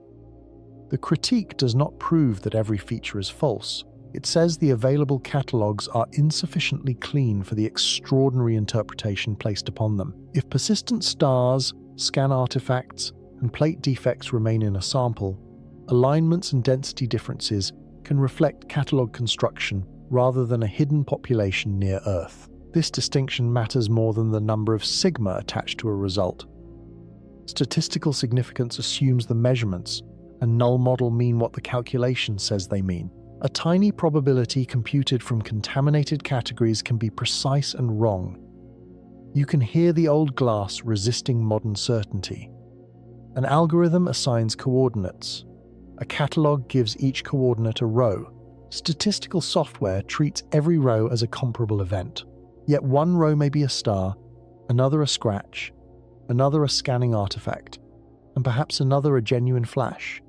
The table looks cleaner than the sky or plate ever was. Waters and colleagues also challenged the use of unvalidated large datasets. A pipeline can find enormous numbers of anomalies, but manual inspection of a small subset may not establish reliability across changing plate conditions. Training and threshold choices can amplify whichever morphology the pipeline already favors. The proper answer is not to abandon statistical analysis. It is to stratify the evidence. High-confidence candidates verified on original plates should form one tier. Candidates present on independent scans or copy generations form another. Unverified pipeline detections remain exploratory. Claims about shadows and nuclear windows should be repeated within each tier. Results that appear only in the broadest, least verified tier should be treated as pipeline diagnostics rather than celestial discoveries. The reanalysis was a preprint, just as several later replies would be. It had not received the same peer-reviewed status as the 2025 papers at the time used here. But peer review is not a shield against criticism, and preprint status is not a reason to ignore a reproducible methodological objection. The case had reached a useful discomfort. One team saw converging physical signatures. Another saw dataset instability beneath them. The sharpest disagreement concerned the calendar, because the telescope did not observe on every day that nuclear devices were tested. Imagine comparing rainy days with the number of photographs in an archive. If photographers mostly worked during one season, the archive schedule could create a relationship even when rain never affected the camera. The relevant denominator is not every day on the calendar. It is every opportunity the instrument had to record an event. Waters and colleagues argued that the reported nuclear test association became insignificant after proper normalization by the number of Palomar observing days, and that the effect was driven largely by the telescope's schedule. In their view, test dates and survey activity overlapped in a way that inflated transient counts near detonations. The competing 2026 replication by Brian Doherty reported the opposite. Using the original dataset supplied by the 2025 authors, it reproduced a relative risk of 1.45 and a probability value near 0.01. A negative binomial model controlling for precipitation, lunar illumination, and cloud cover produced elevated rates. And a permutation test was reported to preserve temporal specificity. An analysis can be independent in code while dependent in data. Reproducing a statistic from the author's table checks computation and some modeling choices. It does not test whether the table's candidates are real. Both forms of replication matter, but only a new archive escapes the original measurement pipeline. Both analyses cannot settle the same question merely by quoting different tests. They may use different candidate definitions, observation units, exclusions, or exposure measures. The next scientific task is reconciliation. Place code, data, and assumptions side by side until the source of divergence is explicit. You can follow the causal chain. The observing calendar selects plates. Plate number and quality determine how many candidate opportunities exist. Weather and moonlight change sensitivity. Nuclear tests follow political and technical schedules. UAP reports follow human wakefulness and visibility. A regression must represent these links without quietly turning one into another. An ideal future test would leave the Palomar period untouched and use a different pre-Sputnik archive. Researchers would publish the nuclear window rule before opening the candidate catalogue. Every exposed plate would contribute its duration, sky area, limiting sensitivity, emulsion, and quality. The analysis would ask whether the pre-specified effect appears again. The test list itself should be frozen, with uncertain detonation dates and duplicate events resolved before transient counts are revealed. Time zones must be normalized, because a night at Palomar can straddle a calendar date used in another country. Those details sound small, yet a plus or minus 1 day window is made entirely from them. That design transforms a historical curiosity into a prediction. Failure would weaken the nuclear association without erasing genuine optical transients. Success across independent observatories would make a single telescope schedule increasingly inadequate as an explanation. The calmest answer for now is also the most exact. The nuclear correlation is reported, disputed, and claimed as replicated in recent preprints. It is not established consensus. Hold that uncertainty and add what the candidate map does near plate edges. The scanner may have drawn its own constellations. The 2026 critical preprint examined how features were distributed within plates. It reported an overall rise toward corners and edges, empty north-south strips spanning multiple plates, geometric clusters and voids, and amorphous concentrations. These shapes are difficult to assign to a population of independent sky flashes because they resemble the footprint of imaging, scanning, masking, or data processing. Plate edges are not equivalent to centers. Optical vignetting changes sensitivity. Distortion increases. Copy contact may vary. Scanner calibration and stitching can introduce seams. Detection thresholds respond to background and point spread shape. If candidate density follows these instrumental coordinates, any sky-based analysis must remove or model the effect. Linear alignment is especially vulnerable. A scratch can create a narrow band. A scanning defect can repeat along a fixed direction. A catalog mask can carve straight boundaries. Even if individual points within a band look compact, the larger geometry may belong to the plate rather than the sky. The defense is to transform coordinate systems. A physical sky population should remain organized in celestial or illumination coordinates when plates with different rotations and centers are combined.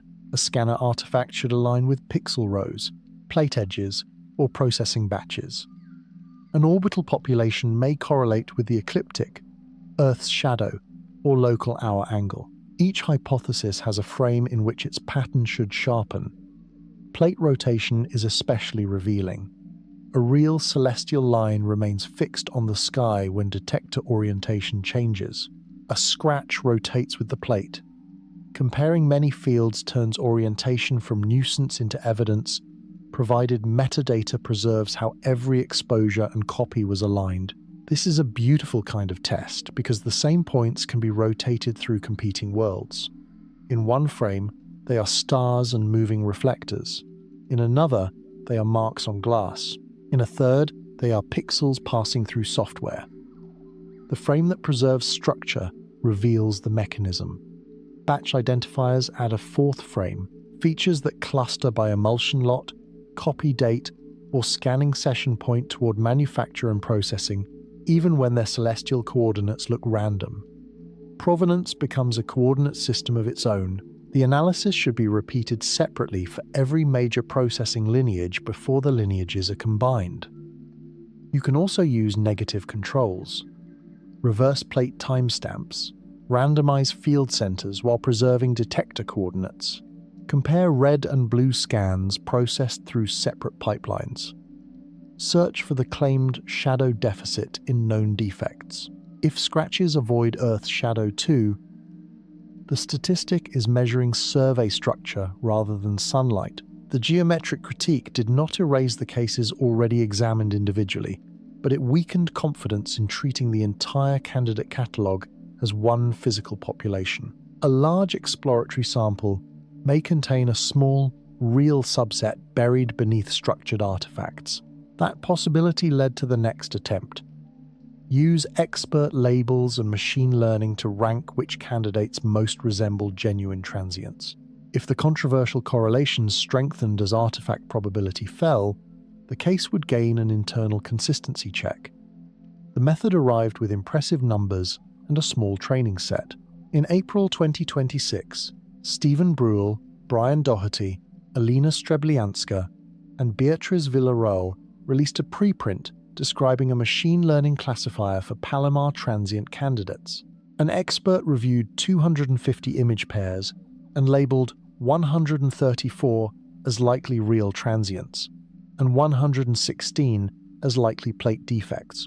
The model used 23 measured features and then assigned probabilities across 107,875 previously identified candidates. The reported out-of-fold area under the receiver operating curve was 0.81, with sensitivity and specificity around 0.71 at the selected threshold. Those values indicate useful discrimination, not perfect separation. Roughly speaking, the features contained information related to the expert labels, while substantial overlap remained. The scale change is striking. 250 judgments trained a model applied to more than 100,000 candidates. Machine learning makes that expansion possible. But it also propagates the definition embedded in the labels. If the expert mistakes brief flashes for defects, or defects for flashes, the model learns a refined version of that mistake. Label uncertainty should be modeled rather than hidden. Several experts could grade the same cutouts, disagreement could be retained, and confirmed original plate examples could anchor the classes. A model trained on consensus probabilities would better reflect the fact that some images are genuinely ambiguous. You can picture the classifier as a new lens placed after the scanner. It does not look back through the atmosphere. It reads shape, brightness, isolation, and other properties already present in the digital cutouts. Its probability means resemblance to the labeled examples under the model, not probability of extraterrestrial origin. Class imbalance and changing plate conditions matter. A model trained on a small set may perform differently near edges, on plates from different batches, or at faint magnitudes. Out-of-fold validation within the same labeled pool does not guarantee transfer across the entire survey. A robust study should reserve plates, not merely individual candidates, so that training and testing do not share local artifacts. Calibration matters as much as ranking. A score of 0.8 should correspond to a verified frequency if it is called a probability. Reliability curves across plate regions and brightness bins would show whether the model is confident for physical reasons or merely decisive outside its training domain. Still, the approach creates a valuable prediction. If shadow avoidance and nuclear timing arise from random plate defects, then removing candidates that resemble known defects should weaken those relationships. If the relationships strengthen among high-probability transients, an ordinary artifact explanation becomes less comfortable. The preprint reported exactly that pattern. Its highest-ranked candidates showed the largest shadow deficit and strongest association with nuclear windows. This is not independent replication because the classifier and tests use the same archive, but it is an ordered relationship that a competing explanation must address. No one knew yet whether original plate microscopy would agree with the model's rankings. Without that calibration, the probabilities remain provisional. But the machine had converted one catalogue into a gradient, and the strange effects reportedly grew as the candidates looked more real. After the classifier assigned scores, the authors compared statistical patterns across probability levels. Transient counts remained elevated near nuclear test windows after controlling for model-identified artifacts, and the highest probability candidates were reported as especially associated with those windows. The shadow deficit also remained significant and was strongest among candidates the model rated most likely to be real. This dose-response behavior is important. In medicine, a response that increases with exposure can support causality. Here, the dose is classifier confidence. If artifact-like candidates show weak physical geometry while transient-like candidates show strong geometry, the result resembles a purification process, revealing signal beneath noise. There is, however, a circular route that must be excluded. Suppose the visual features used by the classifier vary with plate position, brightness, or observing conditions. Those same variables may correlate with reconstructed shadow location or survey dates. The model can then sort candidates by an instrumental property that already drives the statistical effect. Confidence rises, and so does the correlation, without any new population in space. The test needs external labels. Original plate microscopy could verify a random sample from each probability decile. Independent observatories could supply candidates never seen during training. Controlled photographic flashes and manufactured defects could establish whether the model recognizes physical causes rather than human impressions. The strongest design would freeze the classifier before those labels arrive. Predictions for unseen candidates would be archived, then compared with microscopy. Updating the model after every inspection is useful for engineering, but a locked evaluation set is what measures discovery rather than adaptation. Uncertainty intervals should include label error, plate-to-plate variation, and model calibration rather than reporting only a small probability value from the final regression. The classifier is one measuring instrument in a chain, and its uncertainty belongs in the final claim. You can hear the evidence becoming conditional at every level. If the labels track real optical exposure, and if the model generalizes across plates, and if the spatial covariates are controlled, then strengthening correlations matter.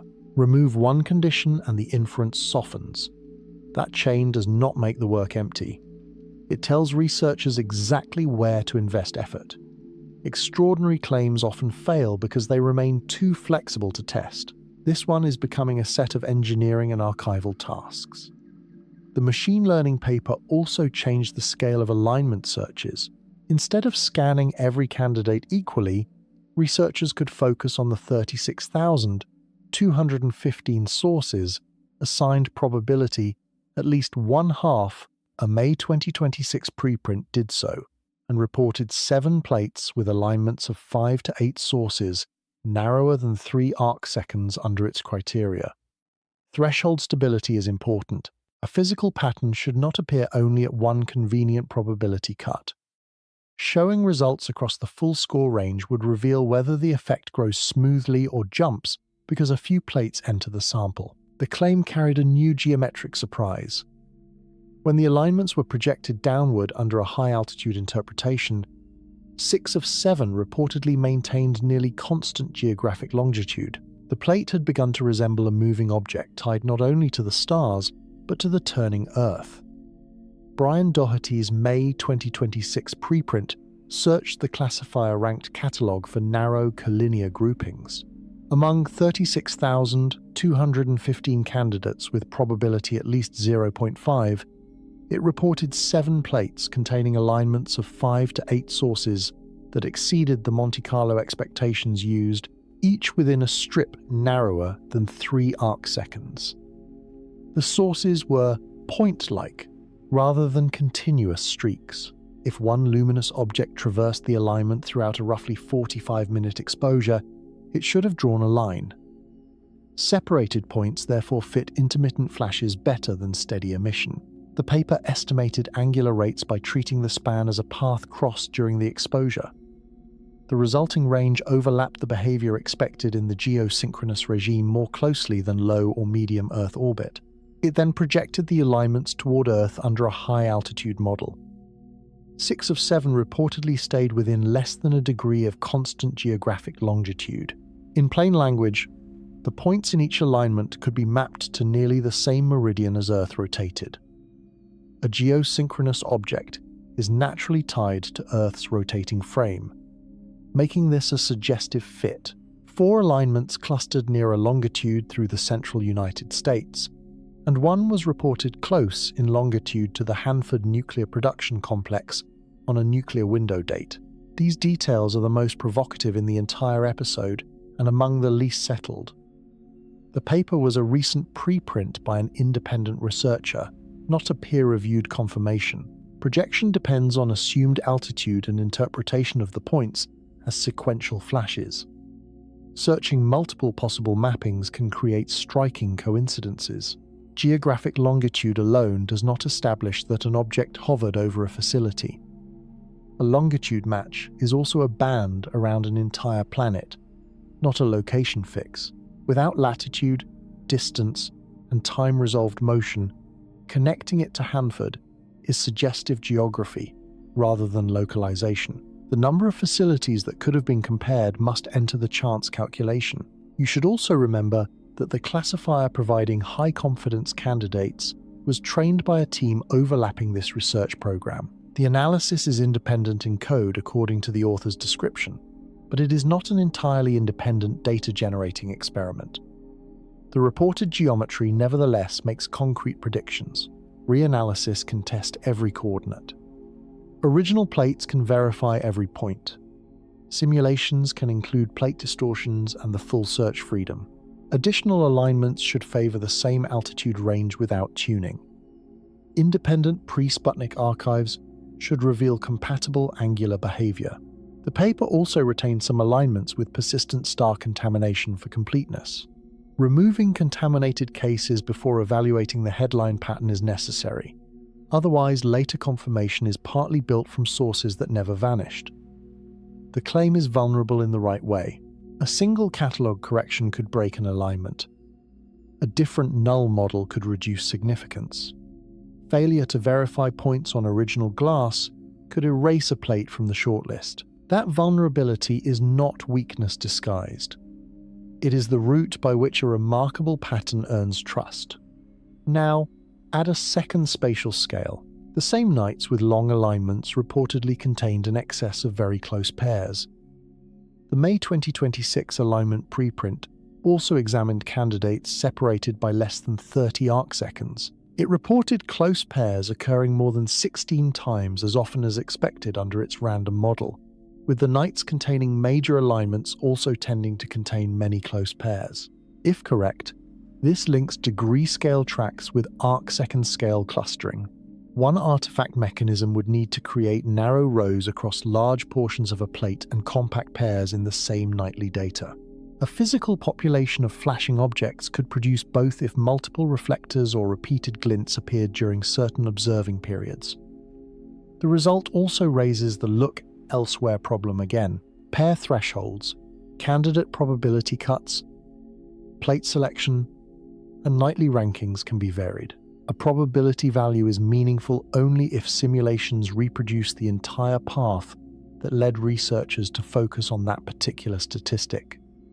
Close pairs can also arise from deblending.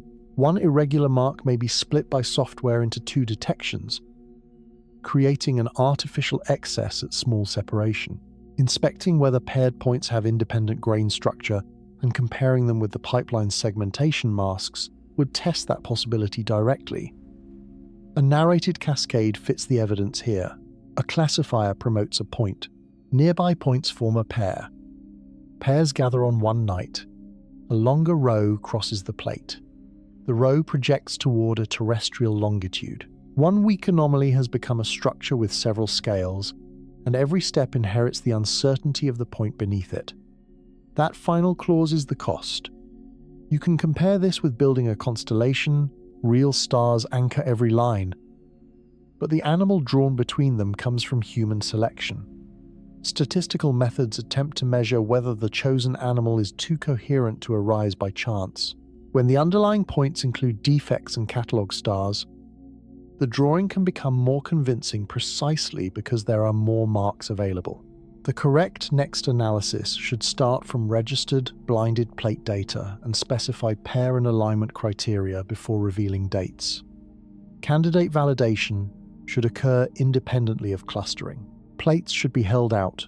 Simulations should preserve spatial gradients, edge effects, and copying structure rather than distributing points uniformly. Pairs sharing identical shape or orientation may betray one defect split by software, while independent flashes should possess separate optical profiles. If the excess survives those controls, the population interpretation gains weight. Scientists could estimate flash rates, angular velocities, and surface densities while maintaining wide uncertainty about physical origin. If it collapses, the archive still teaches how structured artifacts create apparently celestial patterns. This is a recurring theme of the Palomar case. Its most interesting claims are not immune to ordinary explanation. They are invitations to make ordinary explanation quantitative. Dust must produce the measured geography. Scheduling must produce the timing. Emulsion must produce the morphology. Randomness must produce the multi-scale clustering. The next piece of evidence would come from outside Palomar. Another observatory's plates could not share the same telescope, copy chain, or scanner history. An independent archive is the mirror the oldest photograph has been waiting for. In March 2026, Ivo Busco and collaborators released a preliminary preprint describing a search for fast transients in archival plates from Hamburg Observatory's Large Schmidt telescope. The images came from the mid-1950 seconds and were independent of Palomar's optical system and plate history. The authors reported candidate transients resembling those found by Vasco and confirmed one disputed morphological feature. The candidates were systematically narrower than ordinary stellar point spread functions. They interpreted that narrowness as consistent with brief flashes, while acknowledging that the analysis remained preliminary. Independent does not mean identical. Hamburg's telescope, plate scale, emulsion, exposure practice, and digitization differ from Palomar's. A genuine fast flash should survive those differences in predictable ways, while a shared photographic process may also reproduce similar narrow defects. The comparison needs matched controls from each archive. This is not replication of alien objects. It does not yet establish the same shadow deficit, nuclear timing, alignments, or geosynchronous geometry. It shows that narrow, short-lived looking features may exist in a separate photographic archive, which weakens explanations tied exclusively to one Palomar scanner or copy set. The distinction is essential. Replication can occur at several levels. Another archive may reproduce the existence of compact one-plate features. It may reproduce their image profiles. A stronger replication would reproduce illumination geometry. Stronger still would reproduce pre-registered rates near independently defined dates or show simultaneous events from separated observatories. You can imagine two telescopes watching the same flash from different locations. Their lines of sight would provide parallax. A nearby object would shift against the stars, allowing distance to be estimated. The old archives rarely offer such perfectly synchronized fields, but systematic searches can look for overlaps. Those overlaps need accurate clocks. Plate logs often record exposure start and duration, yet handwritten entries, time standards, and later transcription can introduce uncertainty. Researchers would need to reconstruct each observatory's clock convention and compare the portion of the exposures that truly coincided. Even a loose overlap can exclude a long-lived source, while a sub-second match demands timing far better than many historical logs can provide. The absence of perfect timing does not make the search useless. It determines which distances and durations the archive can test. A modern campaign can perform the experiment cleanly. Several stations separated by hundreds or thousands of kilometers would point wide field, high-speed cameras near the anti-solar direction, while known satellites are predicted and masked. Every flash would receive synchronized timing, angular position, brightness, color, polarization, and local weather. Events shared across stations would yield parallax, or a lower distance limit. The observing plan, shadow geometry, and thresholds would be public before the first night. Archival and modern work would then meet. The modern campaign could build a library of real satellite glints, meteors, atmospheric flashes, detector events, and optical ghosts under measured conditions. Those profiles could be degraded to the resolution and response of photographic plates. Scientists would finally know which contemporary phenomena can masquerade as the old marks after copying and scanning. If none reproduces the verified Palomar candidates, the anomaly becomes narrower for a physical reason, rather than through exclusion by name. Hamburg also provides different defects. Its emulsions, storage, copying, and scans have their own histories.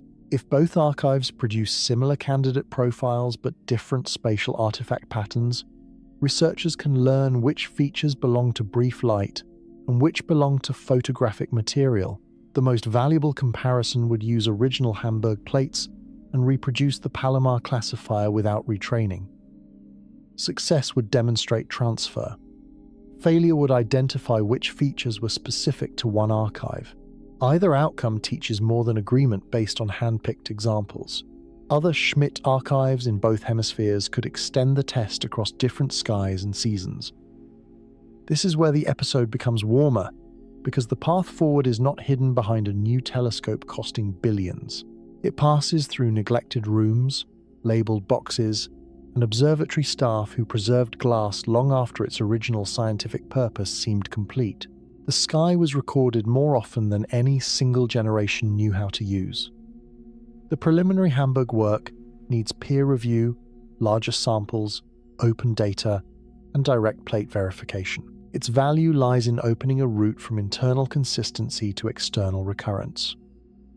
No one has yet reported the decisive synchronized pre-Sputnik flash from two observatories. We do not know whether one waits in the archives. Until then, natural phenomena must be allowed to compete, and each fails for a different reason rather than one shared impossibility. Astronomy is full of things that appear and fade. Flare stars brighten, novae and supernovae erupt. Accreting objects vary. Gamma-ray bursts produce afterglows. Asteroids and comets move. Meteors cross the atmosphere. Cosmic rays strike detectors. A transient catalogue therefore begins with nature, not technology. Most distant explosions last too long or leave persistent hosts visible in deeper images. Multiple unrelated stellar flares packed into a tiny region during one exposure are improbable. Though not logically impossible in a dense or unusual environment, a flare can be redder than blue, complicating comparisons made with different filters. But 9 coordinated disappearances remain difficult. Unknown astrophysical classes deserve explicit rate limits. Modern high-cadence surveys can estimate how often sub-second optical bursts reach comparable apparent brightness. If such events are exceedingly rare across clean digital data, a large Palomar population becomes harder to place at stellar distances. Moving solar system bodies normally produce trails during long exposures or reappear in predictable positions. Very brief glints from rotating natural fragments could create points, yet then reflection, physics, and population origin must be specified. Asteroids favor the ecliptic. The May 2026 preprint reported high-confidence candidates depleted there compared with artifact-like candidates, though that result shares the same catalogue uncertainties. Meteors and aircraft generally form streaks. Atmospheric flashes can be compact if brief and distant, but a large population should show dependence on horizon, angle, weather, altitude, or known electrical activity. Nuclear tests could conceivably create unfamiliar atmospheric effects, making this an empirical hypothesis rather than a dismissal. Auroral and magnetospheric phenomena introduce another possibility, especially during disturbed space weather. Their spatial scale and diffuse morphology differ from stellar points, yet a new mechanism should be tested against geomagnetic indices rather than rejected by familiarity. Solar activity records provide an independent clock for that comparison. Lunar illumination offers another control. Bright moonlight changes plate sensitivity and can alter scattered background without creating celestial points. A candidate population that rises with background conditions may belong to detection physics. One that follows solar illumination at a reconstructed orbital distance tells a different story. Cosmic rays can affect photographic emulsion directly, but their tracks and grain patterns may differ from optical point sources. They should not follow Earth's optical shadow or cluster around celestial paths unless the detector environment creates a hidden correlation. Radioactive contamination returns the discussion to plate history. Optical ghosts arise from reflections within a telescope and can generate false sources related to bright stars. Their positions and shapes should follow the instrument's optical geometry. The 2025 PASP authors said rare point-like ghosting could not be fully excluded, which keeps a conventional route open. You can see why no known explanation must be used carefully. It may mean researchers checked several common classes and none fit every detail. It does not mean all natural physics has been exhausted. Unknown natural transients exist as a category precisely because time-domain astronomy continues to discover new behavior. The strongest evidence would be a pattern that several natural mechanisms fail for independent, measured reasons, while one artificial reflector model predicts in advance. The Palomar claims approach that form but do not complete it. Now hold every natural failure and add the possibility most often skipped between nature and aliens. Human technology that history did not record publicly. Secret military programs existed throughout the Palomar survey. High-altitude balloons monitored nuclear tests. Aircraft carried unusual lights and reflective surfaces. Rockets reached space on suborbital arcs. Classified tracking and reconnaissance work remained hidden for years. A serious analysis cannot treat public history as a complete inventory. But orbit is unforgiving. Reaching high Earth orbit requires not merely altitude but horizontal velocity, guidance, energy, and reliable staging. A rocket can rise above the atmosphere and fall back. Neither naturally produces repeated geosynchronous-like reflections lasting across years. The reported candidates span a period beginning in 1949, 8 years before Sputnik. A secret human explanation must therefore fit the earliest relevant dates. Not only the final months before the public launch, it must also explain why no supporting launch record, tracking program, debris population, or later acknowledgement has established such capability. This does not make secret satellites impossible by definition. It makes them a historical hypothesis with costly predictions.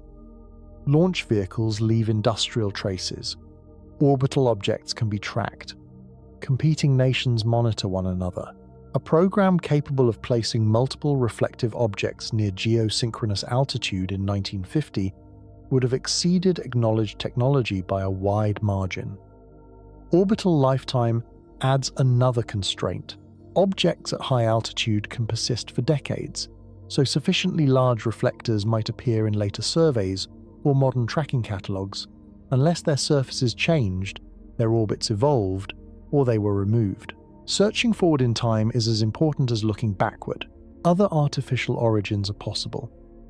Debris from high-altitude tests could flash without achieving stable orbit, although motion and duration must fit. Balloons can reflect sunlight and appear stationary over shorter intervals, though reconstructed shadow geometry at geosynchronous altitude would then be misapplied.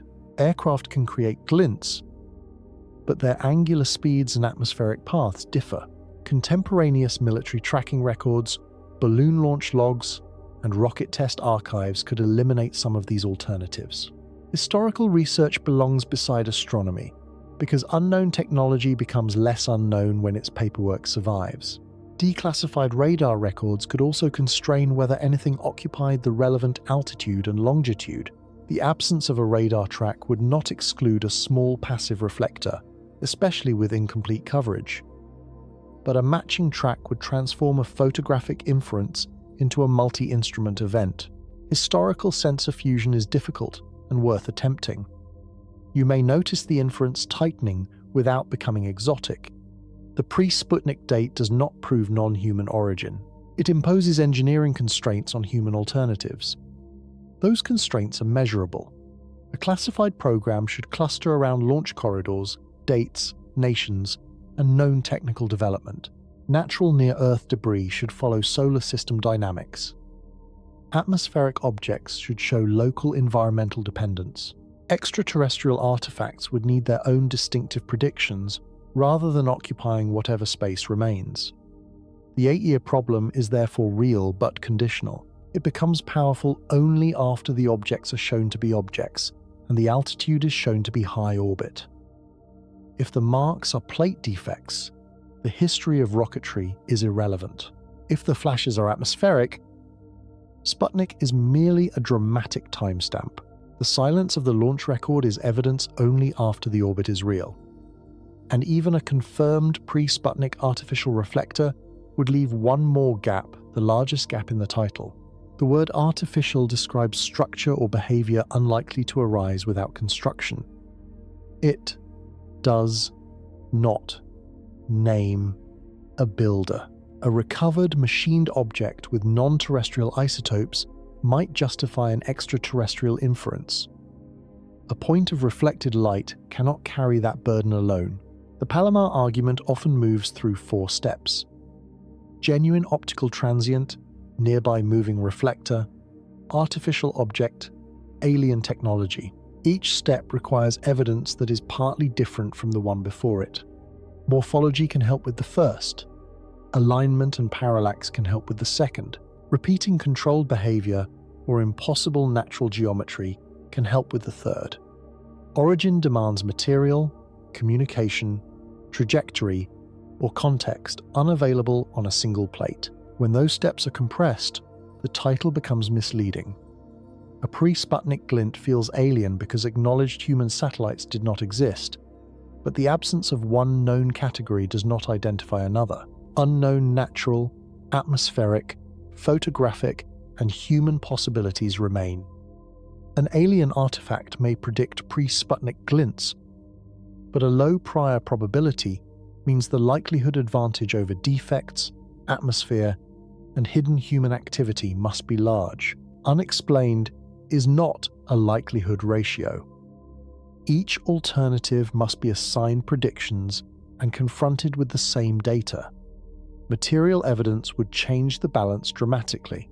An object with manufactured isotopic composition, non-natural layering, or a trajectory inconsistent with solar system formation would carry information that a photograph cannot.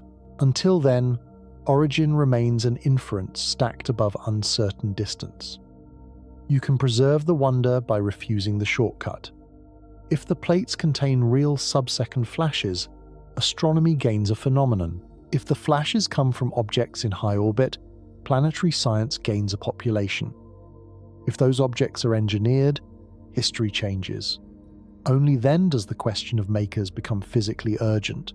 This hierarchy also protects the phrase strongest evidence. Evidence can be strong for one proposition and weak for another. The plates may offer meaningful evidence that unresolved transient-like features exist in pre-Sputnik images.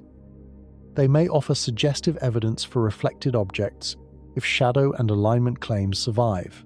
They presently offer much weaker evidence that any object was constructed, and weaker evidence still that extraterrestrial intelligence constructed it. The most honest version of the title is therefore conditional. These records may become our strongest evidence of alien technology because they are instrumented, historical, testable, and potentially predictive. They are not currently the strongest confirmed demonstration that aliens exist. This wording also separates evidence from belief. A person can assign a low probability to extraterrestrial origin while agreeing that the plates are worth testing, because expected scientific value depends on consequence, as well as probability. It prevents the common error of treating curiosity as endorsement. Investigation is a method for reducing uncertainty, not a public vote on the most dramatic explanation. No analogy improves that distinction, so we will leave it without one. The case becomes interesting not when every alternative has been named, but when one hypothesis begins predicting results in data no advocate has yet examined. That is how SETI turns surprise into a technosignature. A technosignature is observable evidence of technology. Radio signals with narrow bandwidth, atmospheric chemicals maintained far from equilibrium, artificial illumination, waste heat, or structured objects can qualify when natural explanations become inadequate and the behavior fits engineering. The crucial word is observable. A technosignature claim should specify what future measurements will do. An orbiting reflector predicts repeated positions, solar phase behavior, parallax, polarization, flash periodicity, and perhaps recoverable dynamics. An artifact on a plate predicts none of those celestial relationships. An atmospheric event predicts dependence on local conditions and viewing geometry. A non-human hypothesis should eventually outperform a generic artificial one. It might predict trajectories unattainable by period technology, material behavior unlike natural bodies, or coordination inconsistent with passive debris. Without that extra performance, alien adds narrative weight, but no explanatory precision. The same standard applies to deliberate behavior. Apparent attention to nuclear tests must produce spatial or temporal patterns more specific than a broad correlation assembled after the events. Intention is a demanding hypothesis because it predicts choices. The Palomar work has begun to produce such predictions. Candidates should avoid Earth's shadow if sunlight drives them. Brief glints should be point-like, while persistent moving sources streak. Repeated flashes may align. A near geosynchronous population should show characteristic angular motion. These features form a coherent model, even though the reported detections remain disputed. Coherence is not confirmation.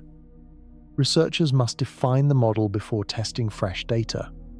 If every new result changes the story after the fact, the hypothesis explains everything and predicts nothing. Pre-registration is especially important when searching enormous archives for rare patterns. Technosignature work also benefits from a ladder of confidence rather than a binary announcement.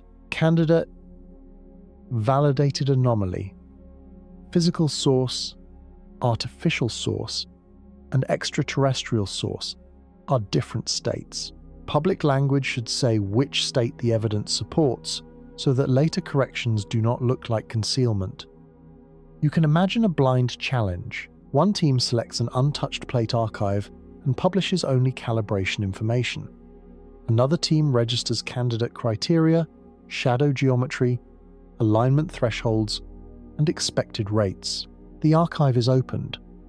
A third group audits code and original plates. No result is protected from failure. If predicted features recur, confidence can rise without anyone invoking authority. If they fail, the model narrows or dies. The process is gentle in pace and severe in logic. SETI has often searched for deliberate transmissions, but artifacts need not announce themselves. A silent object can reveal technology through material or motion. The Palomar hypothesis is therefore scientifically legitimate to test even when its prior probability is low. The phrase "extraordinary claims require extraordinary evidence" is sometimes used as a door slammed shut. Its better meaning is architectural. Evidence becomes extraordinary when independent measurements converge, error pathways are mapped, and the phenomenon remains available for others to examine. The old plates have one advantage over anecdotes. They still exist. Their claims can be revisited with better scanners, better catalogues, and harsher tests. They also preserve failure in a useful form. A disproven candidate does not vanish from the scientific record. It becomes a labeled example that improves the next search. Over time, the archive can grow more reliable, even if its most famous mystery becomes ordinary. What they lack is a second exposure made at the right place and time. The decisive research program can be stated without knowing the answer. Begin with original Palomar plates. Inspect candidate coordinates under a microscope using blind controls. Confirm which marks are optical exposures in the original emulsion and which appeared during copying, handling, or scanning.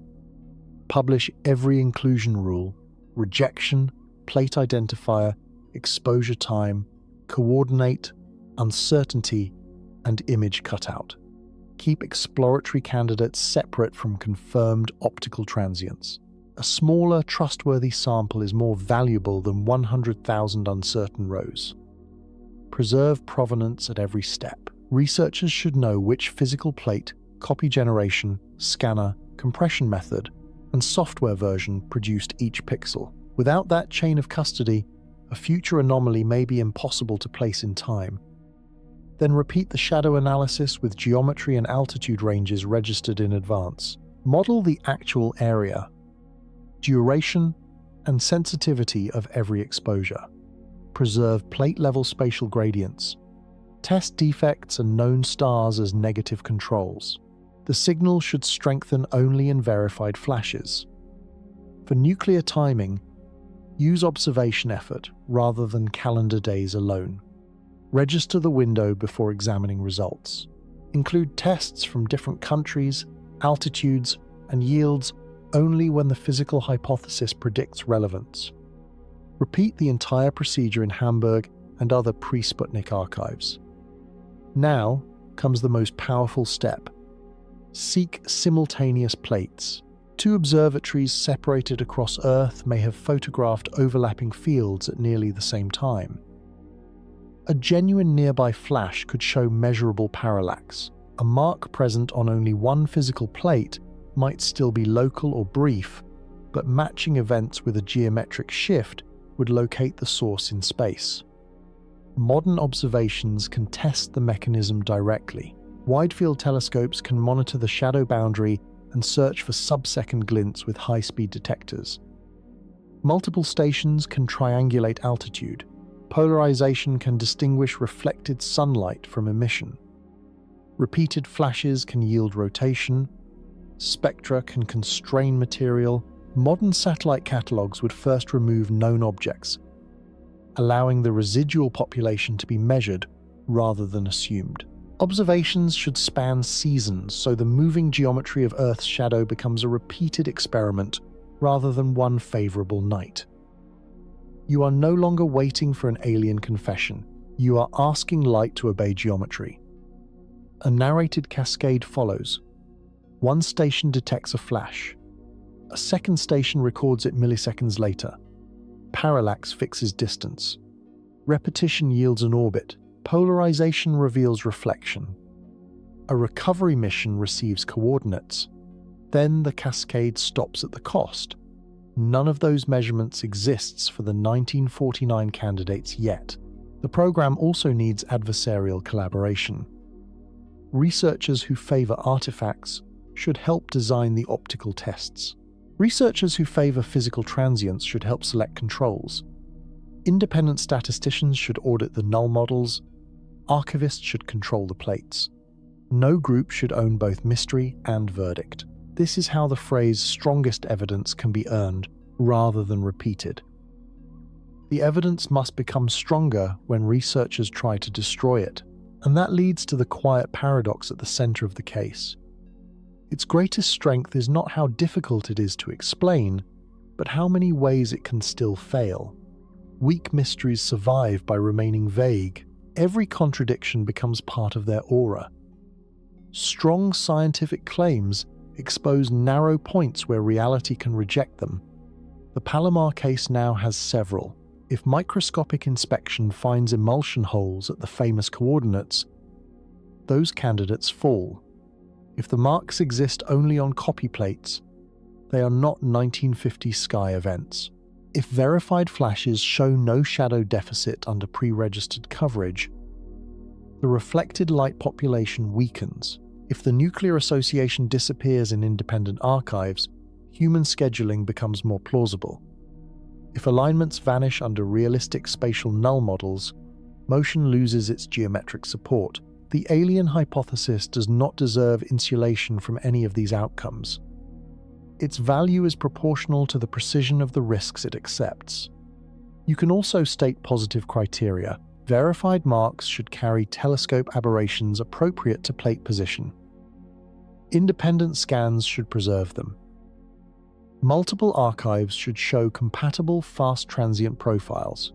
Shadow behavior should match illumination at a consistent altitude. Alignment rates should exceed simulations that include every instrumental gradient. New observations should reproduce the mechanism. The current evidence satisfies parts of this list only through disputed analyses. Peer-reviewed 2025 papers established that the patterns were serious enough to publish and debate. The 2026 machine learning, replication, Hamburg, and alignment preprints added suggestive support. The 2026 critical preprint showed that dataset definitions and normalization may undo central claims. That is the state of the science, neither empty nor complete. Publication status should remain attached to every result, because the debate is moving quickly.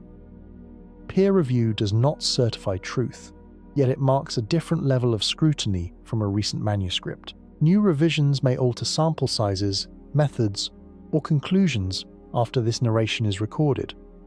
This may feel less dramatic than a verdict, but it creates a deeper form of suspense. The archive is finite. The predictions are becoming explicit. The original glass may still be inspected. The question can move. The phrase, "we still don't know," is sometimes treated as a failure of storytelling. Here it is, a measurement. We know exactly which gaps prevent a conclusion. That clarity is progress because it turns disagreement into a queue of experiments rather than a contest of confidence. It also lets future researchers report a negative result without pretending the archive was unworthy of examination. A failed alien hypothesis can still produce better methods for historical time-domain astronomy, plate preservation, and anomaly detection. That outcome would not be a consolation prize. Discovering how old emulsions manufacture apparent transients could clean many astronomical catalogues, while finding an unknown natural flash population would open a new branch of time-domain science. The test is valuable across several possible worlds. One gap separates mark from light, another separates flash from object, a third separates object from technology. The final gap separates technology from an extraterrestrial maker. No single probability value crosses all four. The case grows strongest when researchers refuse to leap. Every rung that survives makes the next meaningful. Every rung that fails leaves a smaller, still useful discovery beneath it. Confidence without vulnerability is only confidence. Evidence is a claim with somewhere to break. Now we can return to the title and answer it without weakening either the wonder or the word may. What scientists found beginning in 1949 was not an alien craft. They found, or more precisely, later researchers identified brief star-like features on photographic plates from a sky that largely predates artificial satellites. Some reported candidates align. Their population has been reported to avoid Earth's shadow and to rise near nuclear test dates. Recent preprints claim those patterns strengthen after machine learning filtering and appear in new geometric forms. That accumulation is why the material may be among our strongest candidates for evidence of alien technology. It is recorded by instruments rather than memory. It belongs to a historically constrained era. It allows quantitative predictions. The plates remain available for reanalysis. Several clues can, in principle, converge on one physical model. Brief sunlight reflections from moving objects high above Earth. But the answer carries conditions. The marks must first be verified as optical events on original plates. Shadow and timing results must survive disputed dataset choices. Alignments must survive realistic null models and correction for search freedom. Independent archives must reproduce the behavior. Only then does a near-Earth reflector become more than an interpretation. Even after that, alien remains one step too far. A reflector can be natural, an artificial object can be human. A pre-Sputnik orbit would make known human explanations difficult, not logically impossible. Extraterrestrial origin requires evidence that distinguishes makers, not merely mystery. The title's word may, therefore, does real scientific work. It does not decorate a claim. It marks a conditional future in which several currently disputed results survive better data. Remove that word and the title outruns the evidence. Keep it, and the episode becomes a map of what confirmation would require. The map is demanding enough that a surviving signal would deserve attention far beyond this one archive. It would also deserve patience, because the meaning of old light cannot be rushed. You can compare this evidence with other famous alien candidates. A single unexplained radio burst may have exquisite instrumentation but no repetition. An interstellar object may have unusual motion but remain compatible with natural outgassing. A UAP video may show real imagery while distance and sensor geometry remain uncertain. The Palomar plates are weaker in raw data quality, yet unusually rich in historical control and testable population claims. Calling them the strongest is therefore a judgment about research potential, not a measured league table. Different evidence excels along different axes: signal clarity, repeatability, historical constraint, physical recoverability, or independence from human testimony. Palomar's unusual strength lies in falsifiable archival structure. Their strength is architectural rather than conclusive. Shape, motion, sunlight, date, and technological history are being asked to support one another. The architecture can still collapse because the foundation may be damaged glass. So the explicit answer is this: the 1949 archive may contain our strongest testable evidence for pre-human orbital reflective objects, and such objects could become evidence of extraterrestrial technology.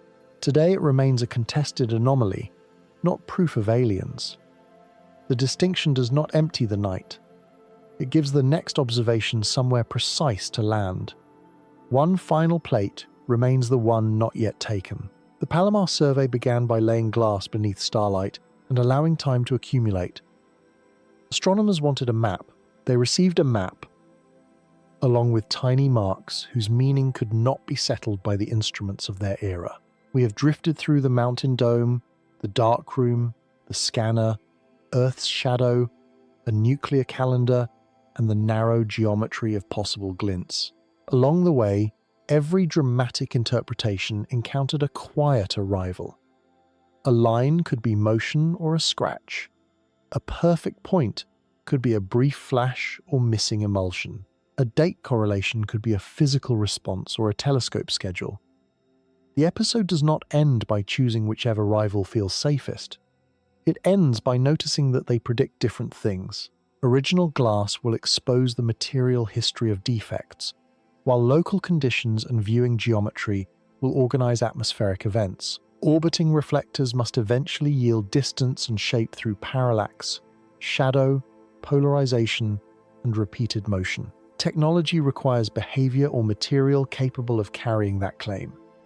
A non-human maker demands evidence that says more than unexplained. A photograph from 1949 cannot complete that chain alone. It can preserve the first link. The broader window remains open.